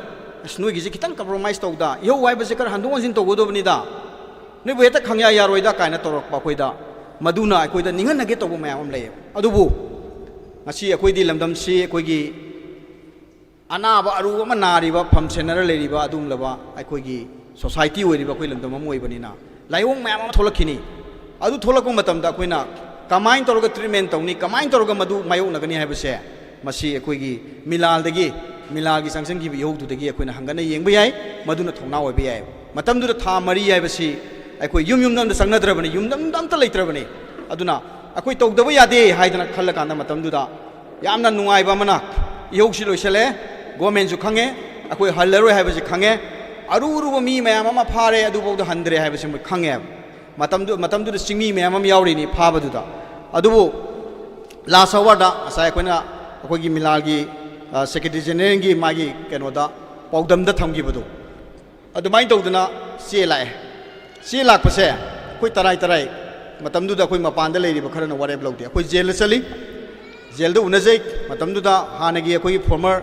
ꯆꯤꯐ ꯃꯤꯅꯤꯁꯇꯔ ꯑꯣꯏꯕꯤꯔꯝꯕ ꯇꯥꯃꯣ ꯕꯤꯔꯦꯟ ꯀꯥꯎꯕ ꯌꯥꯔꯣꯏ ꯃꯥ ꯌꯥꯝꯅ ꯃꯅꯨꯡ ꯍꯨꯠꯅ ꯌꯥꯝ ꯐꯖꯅ ꯃꯇꯦꯡ ꯄꯥꯡꯉꯤ ꯃꯇꯝꯗꯨꯗ ꯏꯍꯧꯁꯤꯗꯕꯨ ꯂꯣꯏꯔꯗꯤ ꯇꯥꯡꯀꯛ ꯑꯃꯗ ꯃꯌꯦꯛꯁꯤꯕꯨ ꯆꯠꯅꯔꯗꯤ ꯍꯥꯏꯗꯅ ꯑꯩꯈꯣꯏꯒꯤ ꯍꯥꯟꯅꯒꯤ ꯑꯦꯛꯁ ꯆꯤꯐ ꯃꯤꯅꯤꯁꯇꯔ ꯇꯥꯃꯣ ꯕꯤꯔꯦꯟ ꯌꯥꯝ ꯐꯖꯅ ꯃꯇꯦꯡ ꯄꯥꯡꯉꯤ ꯑꯗꯨꯅ ꯃꯇꯝꯗꯨꯗ ꯑꯩꯈꯣꯏꯅ ꯑꯩꯈꯣꯏꯒꯤ ꯋꯥꯔꯤ ꯁꯥꯔꯁꯤ ꯍꯥꯏꯔꯛꯄ ꯃꯇꯝꯗ ꯑꯩꯈꯣꯏ ꯂꯩꯔꯤꯕ ꯃꯄꯥꯟꯗ ꯂꯩꯔꯤꯕ ꯑꯍꯜ ꯂꯃꯟ ꯈꯔ ꯑꯩꯈꯣꯏꯒꯤ ꯈꯔꯁꯤ ꯇꯧꯔꯒ ꯁꯥꯗꯦꯕ ꯖꯦꯜꯗ ꯆꯠꯂꯦ ꯖꯦꯜꯗ ꯆꯠꯄ ꯀꯥꯟꯗꯨꯗ ꯃꯣꯏꯒꯤ ꯋꯥ ꯇꯥꯔꯀꯥꯟꯗ ꯑꯩꯈꯣꯏꯅ ꯍꯥꯏ ꯃꯇꯝꯗꯨꯗ ꯑꯩꯈꯣꯏꯒꯤ ꯃꯇꯝꯗꯨꯒꯤ ꯆꯤꯐ ꯃꯤꯅꯤꯁꯇꯔꯗ ꯑꯩꯈꯣꯏꯅ ꯍꯥꯏ ꯑꯩꯈꯣꯏ ꯃꯄꯥꯟꯗ ꯂꯩꯔꯤꯕ ꯈꯔꯅ ꯋꯥꯁꯦ ꯂꯣꯏꯁꯤꯟꯅꯕ ꯌꯥꯔꯣꯏ ꯖꯦꯜꯗ ꯂꯩꯔꯤꯕ ꯃꯤꯑꯣꯏꯁꯤꯡꯁꯤ ꯌꯥꯎꯅ ꯋꯥꯔꯤ ꯁꯥꯟꯕꯤꯌꯨ ꯍꯥꯏꯕꯗꯣ ꯃꯇꯝꯗꯨꯗ ꯍꯥꯟꯅꯒꯤ ꯑꯦꯛꯁ ꯆꯤꯐ ꯃꯤꯅꯤꯁꯇꯔ ꯇꯥꯃꯣ ꯕꯤꯔꯦꯟꯅ ꯑꯩꯉꯣꯟꯗ ꯆꯩ ꯇꯧꯅꯨ ꯅꯪ ꯑꯗꯨꯃꯥꯏꯅ ꯇꯧꯒꯅꯨ ꯃꯔꯩ ꯀꯧꯋꯦꯅ ꯇꯧꯗꯅ ꯌꯥꯝ ꯀꯟꯅ ꯉꯥꯡꯉꯤ ꯑꯗꯨꯕꯨ ꯇꯥꯃꯣ ꯃꯁꯤꯗꯤ ꯌꯥꯔꯔꯣꯏ ꯃꯁꯤ ꯅꯠꯇꯗꯤ ꯌꯥꯔꯔꯣꯏ ꯃꯁꯤ ꯌꯥꯅꯕ ꯉꯥꯡꯅꯕꯤꯌꯨ ꯍꯥꯏꯗꯅ ꯖꯦꯜꯗꯒꯤ ꯑꯗꯨꯒꯨꯝꯂꯕ ꯑꯩꯈꯣꯏꯒꯤ ꯂꯤꯗꯔꯁꯤꯡꯁꯦ ꯀꯧꯊꯣꯛꯑꯒ ꯆꯤꯐ ꯃꯤꯅꯤꯁꯇꯔ ꯕꯪꯒ꯭ꯂꯣꯗ ꯖꯦꯜꯗ ꯂꯩꯔꯤꯕꯅꯤꯀꯣ ꯃꯥꯏ ꯀꯦꯁ ꯀꯛꯇ꯭ꯔꯤꯕꯅꯤ ꯀꯧꯊꯣꯛꯑꯒ ꯑꯗꯨꯃꯥꯏꯅ ꯋꯥꯔꯤ ꯁꯥꯔꯀꯥꯟꯗ ꯑꯩꯈꯣꯏꯒꯤ ꯋꯥꯏꯠ ꯄꯦꯄꯔ ꯑꯃ ꯄꯨꯊꯣꯛꯑꯒ ꯃꯇꯝꯗꯨꯗ ꯑꯩꯈꯣꯏꯒꯤ ꯍꯥꯏꯔꯤꯕ ꯊꯪꯅꯕ ꯆꯍꯤꯗꯨꯗꯒꯤ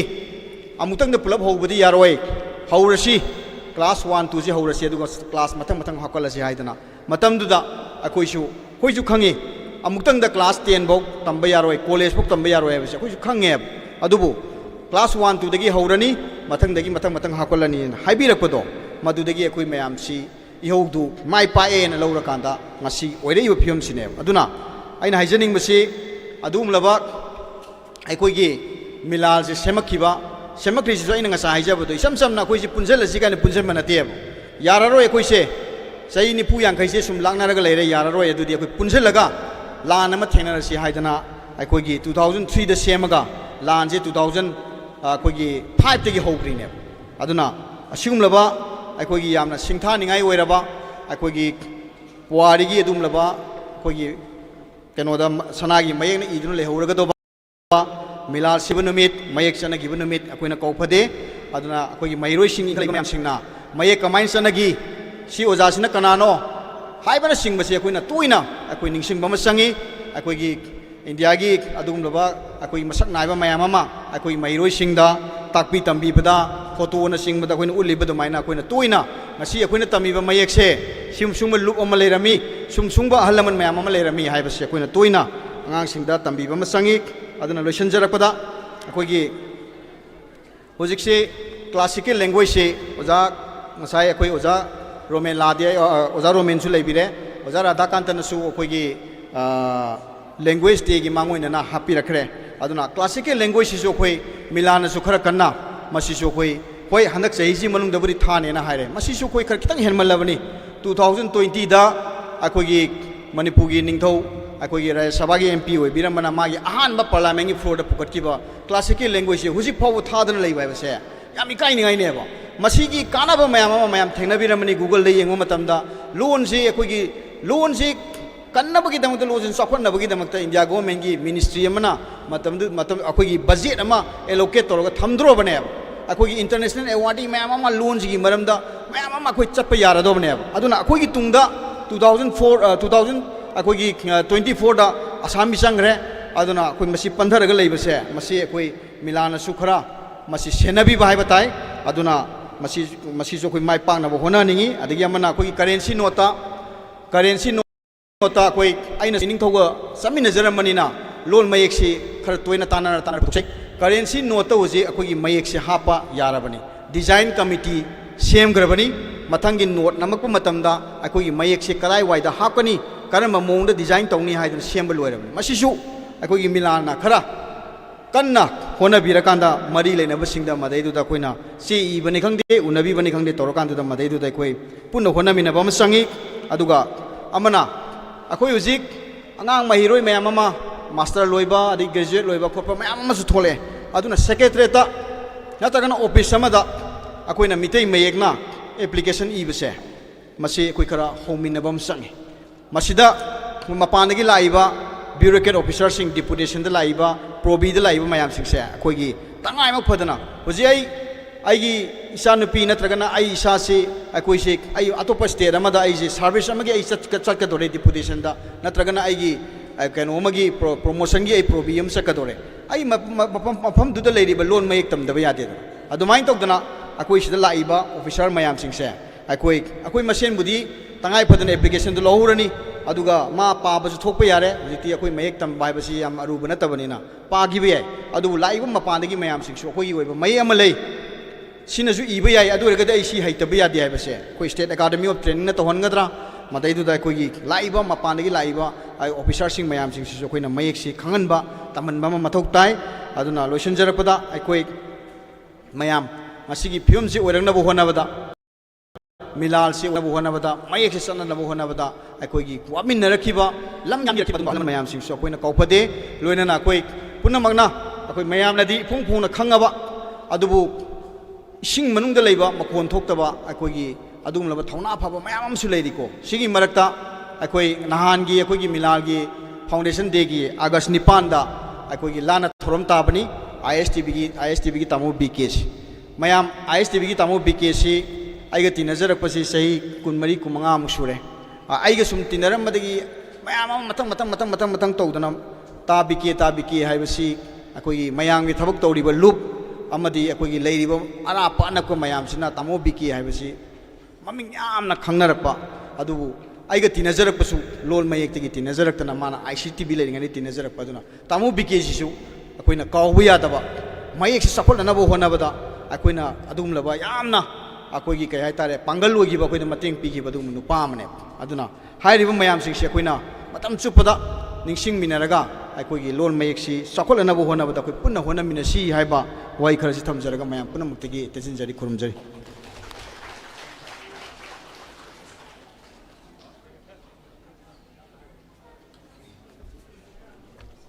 थागचरी ओजा ममल यामनबा वाफम किया अमा ओजाना थंबिरंबगीदमक्ता हन्ना हाई हाइदुनसु ख्वाइ तराना वारो बिरोय ओजानासु थंबिरंबा लायोइख्रबा ओजासिंगी मितमदा लाक्पिरिबा ख्वाइ तरामदी महेरोइसिंगना हैकत लेकत तंबिनबा अमुक्का हन्ना निंगसिंगजरी मखा चथजरकपा सिदी अखन्नबा लिंगिरबा ओजा professor doctor Binota Mainam former chairperson Manipur State Commission Ozana ngasigi thorom asigi matangda wafam khara thambina bagidamagta ojabu amukana nolukna hangatchari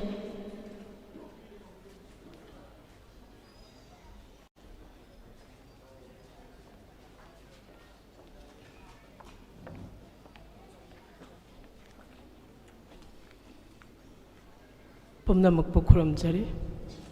mangda tinbiriba hallaman इचनिचे सिंह मरुना छात्र छात्री इचा सिंह दुगा लोइनना ngasi दाइस द लेंजनबिरिबा इनाउ सिंह इचन सिंह पुनमपु सुमजरगा पुनमपु खुरमजरे आई हानबा मक्तदा ngasi मिलालगी ऑर्गेनाइजिंग टीम बु आई हन्ना थागतचरी करिगिनो हाइबदा असिगुंबा यामना नुंगसिरबा प्लेटफॉर्म अमदा हानबा यावजबा फंगबगी तंजा अमा पिबिबगीदमक्ता अखोई अंगांग ओइरिङैदगी उजरकपा लोलसी करमना आइगी इरोलसी चाखोटननबो होनरकपदा मिलालना कया यामबा खोंथांग लौखटलबा मतुंगदा लाखिबनो हाइबसे ngasi mangda ngangbikiba koiki ibungo anina su yamna sandokna takpigre aduga ngasi mak yamna babung akabagi photo ujabada yam noi ꯀꯔꯤꯒꯤꯅꯣ ꯍꯥꯏꯕꯗ ꯑꯩ ꯏꯁꯥꯃꯛ ꯁꯥꯇ꯭ꯔꯤ ꯑꯣꯏꯔꯤꯉꯩꯗ ꯑꯉꯥꯡ ꯑꯣꯏꯔꯤꯉꯩꯗ 3-4ꯔꯛ ꯊꯦꯡꯅꯖꯕꯒꯤ ꯈꯨꯗꯣꯡꯆꯥꯕ ꯐꯪꯖꯈꯤ ꯀꯔꯤꯅ ꯃꯔꯝ ꯑꯣꯏꯗꯨꯅ ꯑꯩꯒꯤ ꯂꯩꯈꯤꯗ꯭ꯔꯕ ꯑꯩꯒꯤ ꯏꯄꯥ ꯏꯕꯨꯡꯉꯣꯒ ꯌꯥꯝꯅ ꯀꯨꯞꯅ ꯂꯣꯏꯅꯖꯕ ꯀꯔꯤꯒꯨꯝꯕ ꯃꯇꯝꯗ ꯊꯧꯔꯝ ꯄꯔꯦꯡ ꯑꯁꯦ ꯂꯥꯛꯄ ꯃꯇꯝꯗ ꯑꯆꯪꯕ ꯄꯩꯁꯥ ꯄꯨꯊꯣꯛꯅꯅꯕ ꯍꯣꯠꯅꯔꯛꯄꯗ ꯑꯩꯒꯤ ꯄꯥꯕꯨꯡ ꯏꯟꯖꯤꯅꯤꯌꯥꯔꯤꯡ ꯗꯤꯄꯥꯔꯠꯃꯦꯟꯇ ꯂꯩꯔꯝꯕ ꯃꯇꯝ ꯃꯁꯥ ꯏꯟꯖꯤꯅꯤꯌꯥꯔ ꯑꯣꯏꯖꯔꯒꯁꯨ ꯏꯔꯣꯟꯒꯤꯗꯃꯛꯇ ꯌꯥꯝꯅ ꯊꯧꯅꯥ ꯂꯩꯅ ꯑꯔꯩꯕ ꯄꯩꯁꯥ ꯄꯨꯊꯣꯛꯑꯒ ꯃꯈꯣꯏꯕꯨ ꯏꯔꯣꯜꯁꯤꯕꯨ ꯁꯄꯣꯔꯠ ꯇꯧꯅꯅꯕ ꯍꯣꯠꯅꯔꯛꯄꯗ ꯑꯆꯧꯕ ꯊꯧꯗꯥꯡ ꯂꯧꯈꯤꯕ ꯑꯗꯨꯒꯨꯝꯕ ꯑꯃꯒꯤ ꯃꯆꯥꯅꯨꯄꯤ ꯑꯣꯏꯔꯛꯄꯅ ꯑꯩ ꯄꯥꯕꯨꯡ ꯑꯀꯥꯕꯕꯨ ꯃꯤꯠꯇ ꯁꯪꯁꯪ ꯎꯏ ꯍꯧꯖꯤꯛꯁꯨ ꯄꯨꯝꯅꯃꯛꯁꯤ ꯍꯣꯠꯅꯕꯤꯔꯛꯄ ꯄꯥꯕꯨꯡ ꯑꯀꯥꯕ ꯑꯃꯗꯤ ꯂꯣꯏꯅꯕꯤꯔꯛꯄ ꯃꯌꯥꯝꯁꯤꯅ ꯍꯣꯠꯅꯕꯤꯔꯛꯇꯅ ꯉꯁꯤꯗꯤ ꯏꯄꯥ ꯃꯁꯛ ꯈꯪꯕ ꯖꯥꯇꯤ ꯑꯃ ꯑꯣꯏꯔꯛꯄꯁꯦ ꯑꯩꯈꯣꯏ ꯄꯨꯝꯅꯃꯛꯅ ꯃꯤꯂꯥꯜꯗ ꯇꯧꯕꯤꯃꯜ ꯈꯪꯕꯗꯣ ꯎꯠꯍꯟꯖꯅꯤꯡꯉꯤ ꯎꯠꯄꯤꯗꯨꯅꯁꯨ ꯂꯥꯛꯏ ꯑꯗꯨꯅ ꯃꯔꯝ ꯑꯣꯏꯔꯒ ꯉꯁꯤ 72ꯁꯨꯕ 72ꯔꯛ ꯁꯨꯅ ꯉꯁꯤ ꯃꯁꯤꯒꯤ ꯊꯧꯔꯝ ꯄꯔꯦꯡꯁꯦ ꯄꯥꯡꯊꯣꯛꯇꯅ ꯂꯥꯛꯄꯤꯕ ꯑꯃꯗꯤ ꯃꯇꯨꯡ ꯇꯥꯕꯗꯁꯨ ꯆꯥꯔꯣꯟ ꯁꯨꯔꯣꯟ ꯇꯥꯅ ꯄꯥꯡꯊꯣꯛꯄ ꯉꯝꯕ ꯑꯣꯏꯁꯅꯨ ꯍꯥꯏꯕ ꯋꯤꯁꯀ ꯂꯣꯏꯅꯅ ꯑꯩ ꯊꯝꯖꯒꯦ ꯂꯝꯒꯤ ꯃꯇꯥꯡꯁꯤꯗꯤ ꯑꯩꯅ ꯌꯥꯝꯅ ꯀꯨꯞꯅ ꯍꯥꯏꯖꯔꯔꯣꯏ ꯀꯩꯃꯥꯡꯗ ꯍꯥꯏꯕꯤꯈꯤꯕ ꯃꯌꯥꯝꯁꯤꯡꯅ ꯃꯥꯅ ꯀꯔꯝꯅ ꯂꯥꯟꯊꯦꯡꯅꯔꯛꯄ ꯀꯔꯝꯅ ꯑꯣꯏꯔꯛꯄ ꯉꯁꯤ ꯑꯣꯏꯔꯤꯕ ꯁ꯭ꯇꯦꯖ ꯑꯗꯨ ꯁꯤ ꯂꯣꯏꯅ ꯈꯪꯃꯤꯟꯅꯔꯕꯅꯤꯅ ꯍꯧꯖꯤꯛꯇꯤ ꯇꯞꯅ ꯇꯞꯅ ꯑꯩꯈꯣꯏꯒꯤ ꯂꯣꯟ ꯈꯔꯗꯤ ꯆꯥꯎꯈꯠꯂꯛꯂꯦ ꯍꯥꯏꯕꯁꯦ ꯁꯤ ꯍꯥꯏꯖꯟꯅꯕ ꯌꯥꯔꯔꯣꯏ ꯑꯩꯈꯣꯏ ꯀꯔꯤꯒꯤꯅꯣ ꯉꯁꯤ ꯑꯩꯈꯣꯏꯒꯤ ꯃꯥꯡꯗ ꯗꯥꯏꯁꯗ ꯂꯦꯡꯖꯟꯕꯤꯔꯤꯕ ꯑꯩꯈꯣꯏꯒꯤ ꯑꯣꯖꯥ ꯏꯕꯨꯡꯉꯣ ꯁꯅꯥꯇꯣꯝꯕ PhDꯒꯤ ꯁꯥꯇ꯭ꯔ ꯂꯧꯕ ꯃꯇꯝꯗ ꯑꯩꯅ ꯏꯍꯥꯟ ꯍꯥꯟꯅ ꯃꯥꯒꯤ ꯑꯣꯖꯥ ꯁꯅꯥꯇꯣꯝꯕꯒꯤ ꯃꯩꯇꯩ ꯏꯌꯦꯛꯇ PhD ꯇꯧꯅꯕ ꯍꯣꯠꯅꯔꯛꯄꯗ ꯑꯆꯧꯕ ꯊꯧꯗꯥꯡ ꯂꯧꯕꯤꯔꯛꯄ ꯑꯣꯖꯥꯕꯨ ꯑꯩ ꯌꯥꯝ ꯊꯥꯒꯠꯆꯩ ꯃꯁꯤꯃꯛ ꯌꯧꯔꯛꯄ ꯀꯥꯏꯁꯦ ꯑꯩ ꯇꯨ ꯆꯨꯡꯕ ꯐꯥꯎꯈꯤ ꯃꯇꯝꯗꯨꯗ ꯑꯩꯒꯤ ꯏꯁꯨ ꯅꯨꯄꯤ ꯑꯃꯅ ꯕꯣꯕꯣꯛ ꯑꯩ ꯃꯁꯤꯒꯤ ꯀꯩꯅꯣꯁꯦ ꯑꯩ PhD ꯁꯤꯗ ꯇꯧꯅꯤꯡꯉꯤ ꯍꯥꯏꯕ ꯑꯩꯅ ꯃꯩꯇꯩ ꯃꯌꯦꯛꯄꯨ PhD ꯇꯧꯕꯒꯤ ꯁ꯭ꯇꯦꯖ ꯐꯥꯎ ꯂꯩꯔꯕ꯭ꯔꯅꯦ ꯍꯥꯏꯕ ꯃꯇꯝꯗ ꯃꯥꯅ ꯑꯩꯉꯣꯟꯗ ꯁꯨꯒꯥꯏꯅ ꯇꯥꯛꯑꯦ ꯏꯁꯨ ꯅꯨꯄꯤꯅ ꯃꯇꯝꯗꯨꯗ ꯑꯩꯅ ꯑꯣꯖꯥ ꯀꯅꯥ ꯀꯅꯥꯗꯤ ꯃꯁꯤꯗ ꯏꯟꯚꯣꯜꯕ ꯇꯧꯏ ꯍꯥꯏꯅ ꯍꯥꯏꯔꯛꯄꯁꯤꯗ ꯑꯩ ꯃꯁꯛ ꯁꯨꯈꯪ ꯈꯪꯅꯖꯗꯕ ꯌꯥꯝꯅ ꯇꯥꯖꯈꯤꯕ ꯑꯩꯈꯣꯏ ꯑꯣꯖꯥ ꯁꯅꯥꯇꯣꯝꯕꯗ ꯑꯩꯅ ꯀꯟꯇꯦꯛ ꯇꯧꯕ ꯃꯇꯝꯗ ꯃꯗꯨꯒꯤ ꯁ꯭ꯇꯦꯖ ꯐꯥꯎ ꯂꯩꯔꯝꯕꯗ ꯑꯩꯒꯤ ꯏꯄꯥꯅ ꯇꯧꯖꯔꯝꯕ ꯄꯥꯕꯨꯡ ꯑꯀꯥꯕꯅ ꯇꯧꯈꯤꯕ ꯃꯈꯣꯏ ꯃꯌꯥꯝꯒꯤ ꯇꯤꯝꯗꯨꯅ ꯇꯧꯈꯤꯕꯗꯣ ꯉꯁꯤꯗꯤ ꯃꯄꯨꯡ ꯐꯥꯔꯦ ꯍꯥꯏꯅ ꯑꯩ ꯊꯃꯣꯏꯗ ꯑꯁꯨꯛꯀꯤ ꯃꯇꯤꯛ ꯄꯦꯟꯕ ꯐꯥꯎꯈꯤ ꯄꯨꯝꯅꯃꯛꯁꯤ ꯍꯣꯠꯅꯕꯤꯔꯛꯄ ꯃꯤꯂꯥꯜꯒꯤ ꯊꯧꯄꯨꯔꯣꯏꯁꯤꯡꯁꯤꯒꯤ ꯑꯆꯧꯕ ꯀ꯭ꯔꯦꯗꯤꯠꯅꯦꯅ ꯑꯩ ꯃꯌꯥꯝꯗ ꯊꯝꯖꯅꯤꯡꯉꯤ ꯑꯗꯨꯒ ꯂꯣꯏꯅꯅ ꯁꯦꯀꯦꯟꯂꯤ ꯆꯥꯎꯈ꯭ꯔꯕ ꯃꯇꯤꯡ ꯂꯩꯈ꯭ꯔꯕ ꯑꯁꯤꯒꯨꯝꯕ ꯃꯤꯂꯥꯜ ꯍꯥꯏꯕ ꯄ꯭ꯂꯦꯠꯐꯣꯝꯁꯤꯗ ꯉꯁꯤ ꯅꯨꯄꯤ ꯑꯃꯅꯒ ꯄ꯭ꯔꯁꯤꯗꯦꯟꯒꯤ ꯐꯝꯗ ꯄꯥꯏꯔꯒ ꯃꯌꯥꯝ ꯂꯝꯖꯤꯡ ꯂꯝꯇꯥꯛꯇꯅ ꯇꯧꯔꯛꯂꯤꯕꯁꯤꯃꯁꯨ ꯑꯩ ꯑꯁꯨꯛꯀꯤ ꯃꯇꯤꯛ ꯅꯨꯡꯉꯥꯏꯖꯩ ꯑꯃꯗꯤ ꯃꯤꯂꯥꯟꯒꯤ ꯑꯣꯔꯒꯅꯥꯏꯖꯔꯁꯤꯡ ꯃꯤꯂꯥꯟꯒꯤ ꯊꯧ ꯄꯨꯕꯤꯔꯤꯕ ꯃꯤꯁꯤꯡꯕꯨ ꯑꯁꯨꯛꯀꯤ ꯃꯇꯤꯛ ꯖꯦꯟꯗꯔ ꯕꯥꯏꯁ ꯂꯩꯇꯕ ꯅꯨꯄꯤꯒꯤ ꯅꯨꯡꯒꯤ ꯑꯣꯏꯕ ꯀꯦꯄꯥꯁꯤꯇꯤ ꯅꯨꯡꯒꯤ ꯑꯣꯏꯕ ꯑꯉꯝꯕꯕꯨ ꯑꯦꯄ꯭ꯔꯤꯁꯤꯌꯦꯠ ꯇꯧꯕꯤꯕꯅꯤ ꯃꯅꯤꯄꯨꯔꯒꯤ ꯅꯨꯄꯤꯕꯨ ꯏꯀꯥꯏ ꯈꯨꯝꯅꯕꯤꯕꯅꯤ ꯍꯥꯏꯕꯁꯦ ꯑꯩ ꯊꯝꯖꯅꯤꯡꯉꯤ ꯂꯣꯏꯅꯅ ꯑꯩ ꯉꯁꯤ ꯑꯩꯅ ꯃꯐꯝꯁꯤꯗ ꯂꯥꯛꯆꯕꯒꯤ ꯌꯥꯝꯅ ꯏꯇꯣꯞ ꯇꯣꯞꯄ ꯃꯔꯝ ꯑꯃꯈꯛ ꯂꯩꯖꯩ ꯑꯩꯈꯣꯏꯅ ꯑꯦꯀꯥꯗꯃꯤꯛꯀꯤ ꯂꯥꯏꯐꯁꯦ ꯑꯩꯈꯣꯏꯗꯤ ꯍꯧꯖꯤꯛ ꯂꯣꯏꯁꯤꯜꯂꯛꯑꯕꯅꯤ ꯔꯤꯇꯥꯌꯔꯃꯦꯟ ꯂꯥꯛꯈ꯭ꯔꯕꯅꯤꯅ ꯀꯔꯤꯗꯤ ꯇꯧꯔꯝꯕ ꯌꯥꯏ ꯍꯥꯏꯅ ꯑꯩꯅ ꯈꯟꯖꯕ ꯃꯇꯝꯗ ꯏꯄꯥ ꯏꯄꯨꯅ ꯇꯧꯕꯤꯔꯝꯕ ꯑꯊꯧꯕꯁꯤꯡꯅ ꯇꯧꯕꯤꯔꯝꯕꯁꯤꯡꯒꯤ ꯃꯇꯨꯡ ꯏꯟꯅ ꯑꯩꯈꯣꯏꯒꯤ ꯂꯦꯚꯦꯜꯗ ꯀꯔꯤ ꯇꯧꯔꯝꯕ ꯌꯥꯒꯦ ꯍꯥꯏꯅ ꯈꯟꯖꯕ ꯃꯇꯝꯁꯤꯗ ꯑꯩꯈꯣꯏꯒꯤ ꯂꯣꯟꯁꯤ ꯑꯣꯐꯤꯁꯤꯌꯦꯜ ꯑꯣꯏꯕ ꯄꯣꯠꯇ ꯗꯦꯕꯂꯞꯃꯦꯟꯁꯤꯗ ꯀꯔꯤ ꯄꯨꯔꯛꯄ ꯌꯥꯒꯦ ꯍꯥꯏꯅ ꯑꯩꯅ ministry of education government of ꯏꯟꯗꯤꯌꯥꯗ ꯌꯥꯝꯅ ꯇꯛꯅꯖꯩ ꯃꯁꯤ ꯇꯛꯅꯕꯒꯤ ꯉꯝꯖꯕꯒꯤ ꯀꯦꯄꯥꯁꯤꯇꯤꯗꯤ ꯑꯩꯍꯥꯛꯅ ꯉꯁꯤꯃꯛ ꯚꯥꯔꯇꯤꯌꯥ ꯁꯤꯛꯁꯟ ꯃꯟꯗꯜ ꯍꯥꯏꯅ ꯍꯥꯌꯔ ꯏꯖꯨꯀꯦꯁꯟꯒꯤ ꯚꯥꯔꯠꯀꯤ ꯑꯣꯏꯕ ꯁꯪꯁꯊꯥꯟ ꯑꯃꯒꯤ ꯑꯩ ꯄ꯭ꯔꯁꯤꯗꯦꯟꯠ ꯑꯣꯏꯖꯩ ꯃꯁꯤꯅ ꯃꯔꯝ ꯑꯣꯏꯔꯒ connectivity of the government connectivity of the educationists ꯑꯃꯗꯤ ꯄ꯭ꯂꯥꯅꯔꯁ ꯃꯌꯥꯝ ꯑꯃ ꯎꯟꯅꯕꯒꯤ ꯈꯨꯗꯣꯡꯆꯥꯕꯁꯤꯃꯛꯁꯦ ꯑꯩ ꯒꯚꯔꯟꯃꯦꯟꯠ ꯑꯣꯐ ꯏꯟꯗꯤꯌꯥꯒ ꯃꯗꯨꯒꯤ ꯈꯪꯖꯩ ꯃꯁꯤꯅ ꯃꯔꯝ ꯑꯣꯏꯔꯒ ꯀꯨꯏꯅ ꯇꯛꯅꯔꯛꯑꯕ ꯄꯣꯠ ꯑꯃꯈꯛꯁꯦ ꯑꯩꯈꯣꯏ ꯍꯧꯈꯤꯕ ꯑꯦꯄ꯭ꯔꯤꯜꯒꯤ ꯇꯥꯡ 13 नत्रगा 35 गवर्नमेंट ऑफ इंडिया ना भारतीय भाषा पुस्तक योजना है स्कीम अमा होदोपी भारतीय भाषा पुस्तक योजना है बसी मसीदा तौगदबसी एनी काइंड ऑफ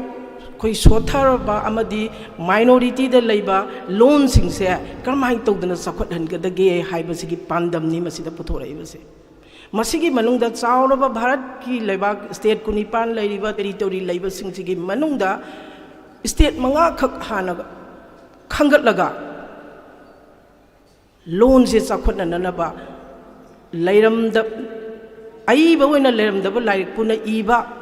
नत्रगा हाना लेरिमबा लाइक दुबु अखोइगी मैतै मेयकता ट्रांसलेट तौरगा हंदोकननबगी दमकता अयाबसे मिनिस्टर की कैबिनेट ना पीखी मधुगी मतुंग तारकबो ओइना नंबर्स ऑफ द नोटिफिकेशन थोखरे नंबर ऑफ द ऑर्डर मयाम अमा थोकलक्तुना हौजिक्ति स्टेज से कोई मणिपुर यौरखरे मधुगी मतुंग इना मणिपुर यूनिवर्सिटी दा नोडल ऑफिसर नोडल इंस्टीट्यूट ओइना आइना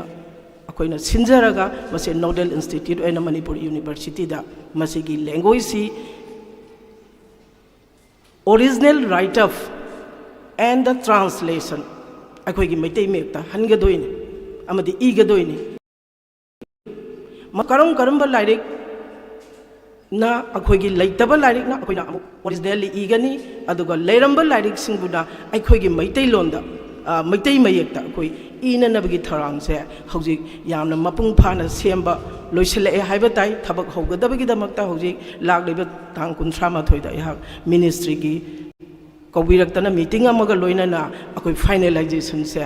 अखोइ तौबा हौजरगनी आई मयाम दा थमजरी मसिदा मिलालगी अचौब थौदांग अमखक दरकार ले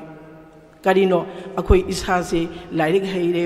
यूनिवर्सिटी ओजानी ने लाखरगसु मतम अमदा Meitei मयेकना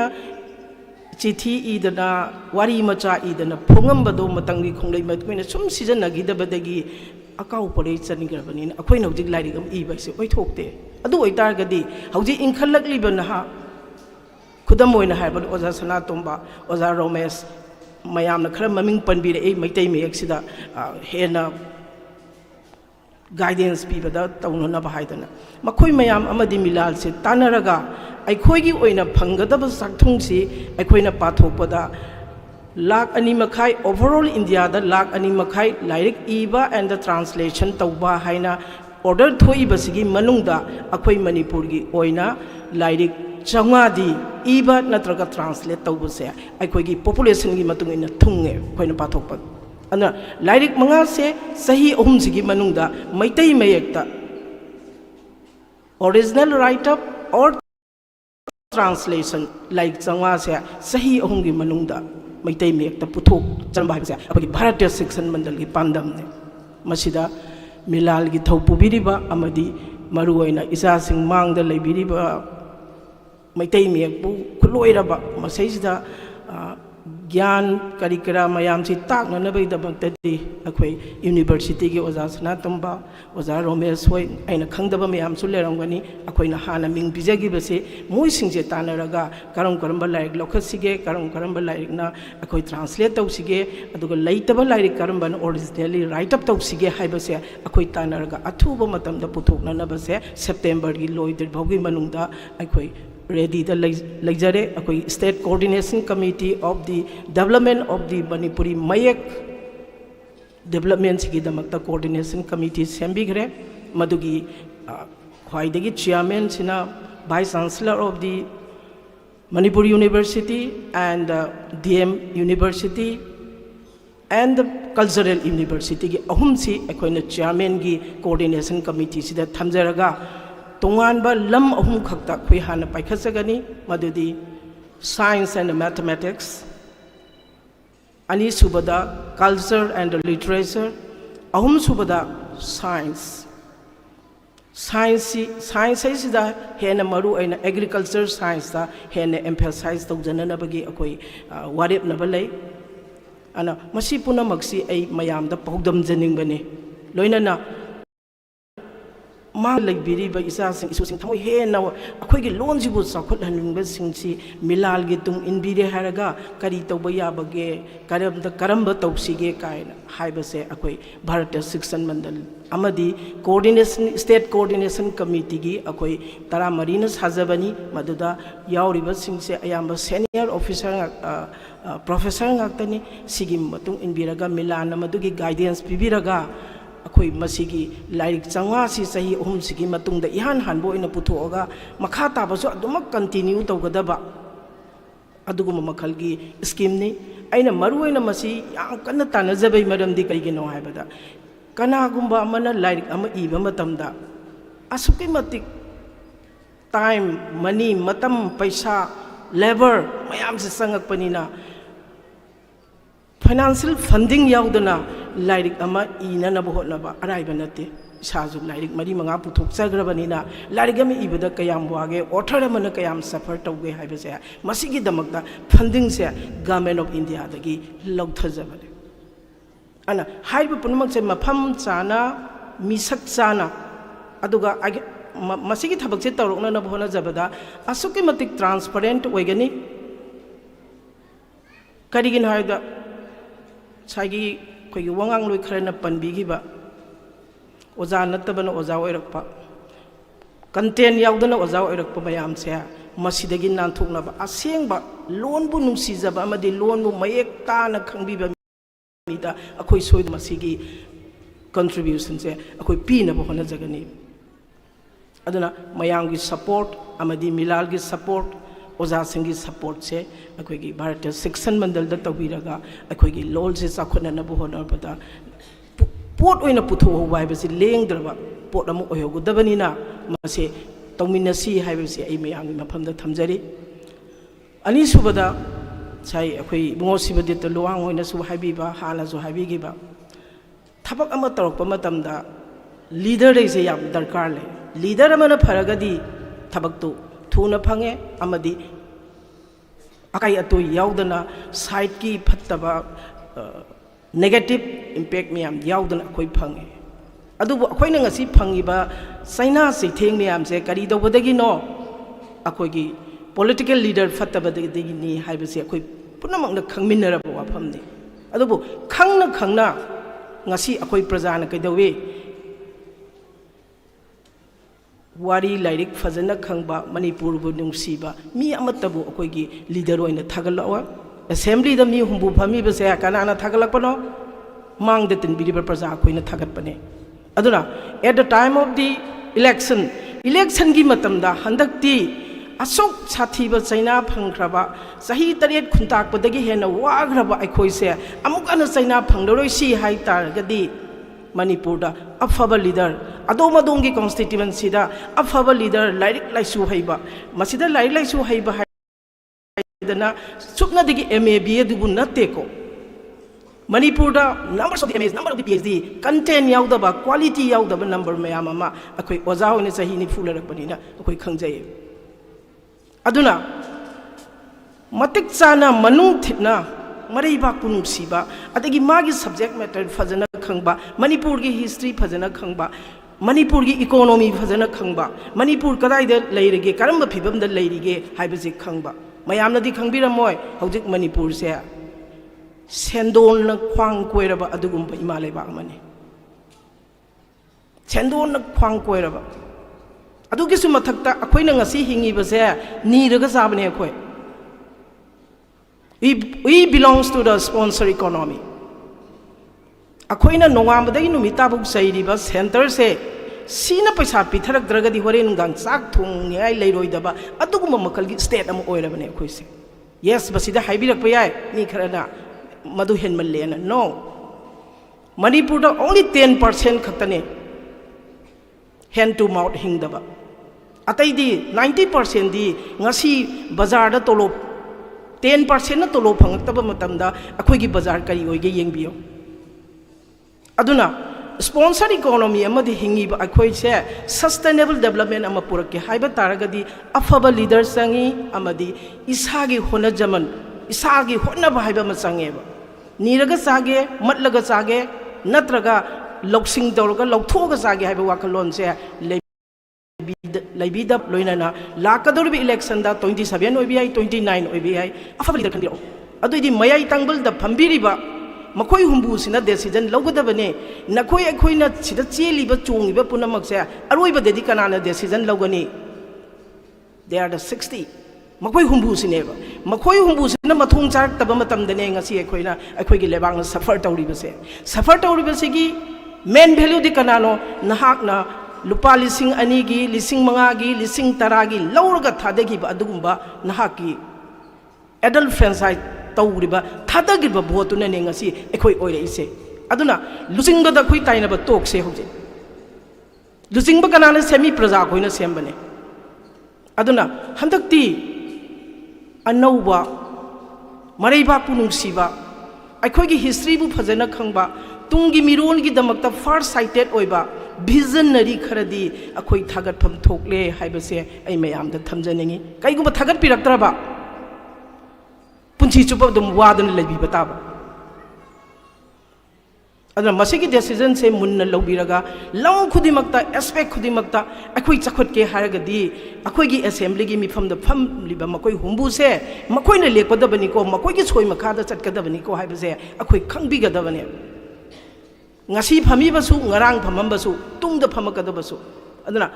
ngasi phami baga ngarang phami baga makoina tawramba aranba miyamduna natro ngasi akhoi wari se makoina pithomba moina sign tawthoga pithomba mayamduna ngasi far tawbudi kanana tawre ngasi hingiba praja akoina tawre marali jada bisa kya sire marali jada ba ipwa kya sire marali jada ba mi kaya mama hauji bauda mayum mapham khangdana leiri sigi maraksida NRC tawdaba NRC tawdana census tawgani kaina lokol iba phire akoi chap manana lepmina gadamane we have to stand we have to unite karigino haida mani India gi lenga population da chatpane population haiba seisida chatpane na akhoi gi tona leiraba matamjida akhoi gi sakthung phithung khudimak se akhoi gi citizen na tab mina logi bai ba se nangsu aisu masu yabam thokte loga do bagi machi phengat na leiraba pot se akoina thude kadabane hojik akoi gi resilience handak akoi ukhre Bharat Sarkar oigera mapan gi sarkar gi influence oigera makoina namkhai dana Manipuri jati bu namthana na bu honarak podo ngasi din nakan kaya dagi ichani se kaya dagi isa singi marak dagi manaba kholaw ga loina na tholak pada akoi nangbai bading ngkhidre ha bijai thamjaninge asigum dana handaki census tauna na ba silai ba lalong khudi maksigi mathakta akoi lep kadabane akoi gi iraipak akoi gi पुनमक से मिंगों the Singh थोप पामदबा मिनायो इन्हें हिंबा पामद्रगद अदना तिंबीरुबा पुनमक कोई न लेबाक सिगी policy planning मयाम सिदा involve तौराबनी नाना लाली कनाना चुमी पुनमक से खंगे अदुबु मसी पुनमक से कथुनरगा हौजिक से अखोई we need to stand we need to unite अखोई सब चाना फिर लौमीनबदो अखोई दरकार लई अदुगा लोइनना लाकदोरिबा इलेक्शन दा अफबा मटिंग लेबा इरेबाग जाति बु नुसिबा सुबा नोंबा कनबा अदुगुंबा मिहु थागत पिराबदी अखोई तुंगदा वारारोय हाइबसिमा आई याम फामली मयाम हाइजरंगे दुगा लोइनना ngasiगी अखोईगी सांगना चथरेइबा आइगी लोनगी चाखोनना बु होनरपसे मिलान होना बिरकपा कनागुंबी अमतन होनबा ngamaroidabani masi makhoi punsida kawbam thoktraba pot ama khangni aduna मिलान चाही खुदिंग की चथरकपा प्राइज डिस्ट्रीब्यूशन की अंगांग मैम मकोक मथंग तानबा याम फै याम नुवाइजे अदुगी सु मथक्ता आईगी इपाबुंगी मिंगदा ट्रस्ट अमा लेजै मदुगी मिंगदा आई करिगुंबा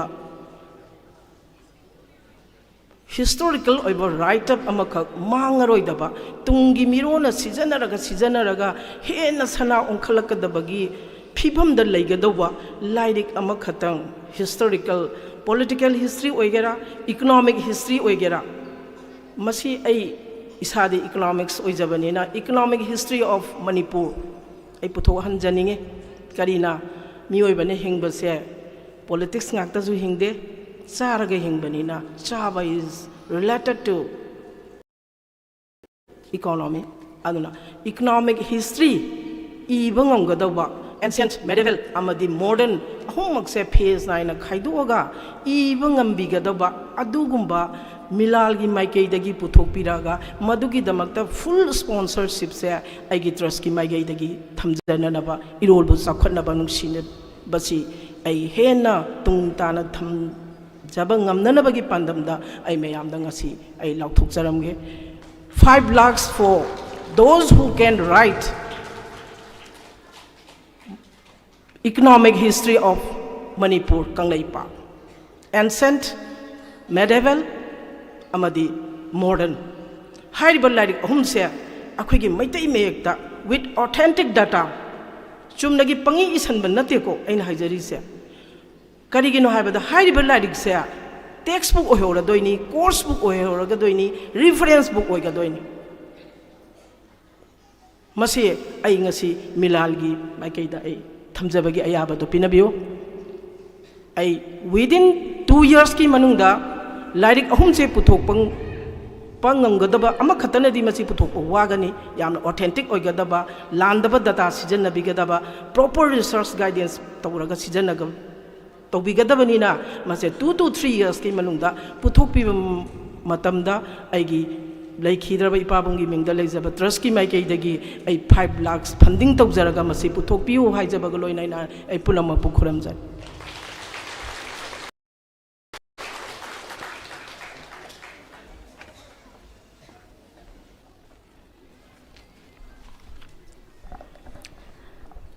Thagasari oja mamal yamlaba wafamga loinana mamal yamlaba amadi zawraba senpham mateng pangbiduna lol yekidamakta hen honabigani haiba wafam thambinamba hainingai letana thagasari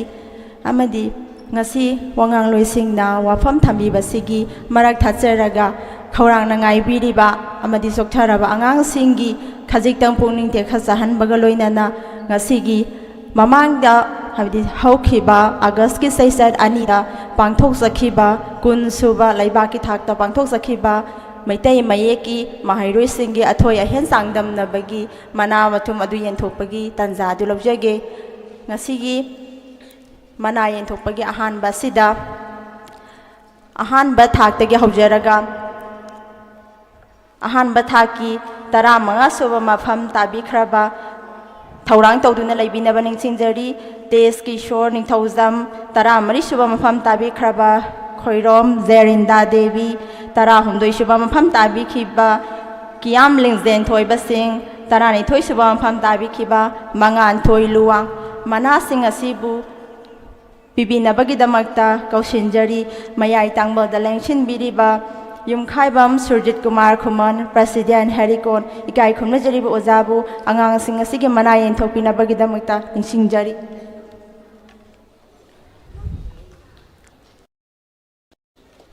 okay kausinjari kausinjari ahan bathaki 15 suba mafam tabi khraba Des Kishore Ningthaujam Mahaki School na Smart Universal Academy lengsin biraksi 13 suba mafam tabi khraba Khoirom Zerinda Devi Mahaki Maistang The Excellent Model Academy 19 mafam suba mafam tabi khraba Kiam Lingzen Thoiba Singh Zenius Kids Foundation Mangan Thoi Luwang 12 suba mafam tabi khiba Eastern Blooming School Thaubal Mahairoi Singh asibu mathang manauda lengkhat piraknaba ningsingjari lengkhat piraksi mana mari asimak ikai khumna jariba oza Surjit Kumar Khumanna pibigani amuktang ningsingjage 15 suba mafam tabi khraba Des Kishore Ningthaujam 13 suba mafam tabi khraba Khoirom Zerinda 19 suba mafam tabi khraba Kiam Lingzen Thoiba Singh 12 suba mafam tabi khiba Mangan Thoi Luwang lengkhat piraksi Karigumba mahairoi sing asi masamak lakpidaba khudongchadaba yaubiragasu mahusinba yaba guardian oza parents ami heta lengkhat pirakpa yagani angang singna phambakta lengkhat pirakbasida mayang mangde lengsing biraba pumna mangna ahoba khuba khubiduna angang singbu pung thauga pinaba ningsingjari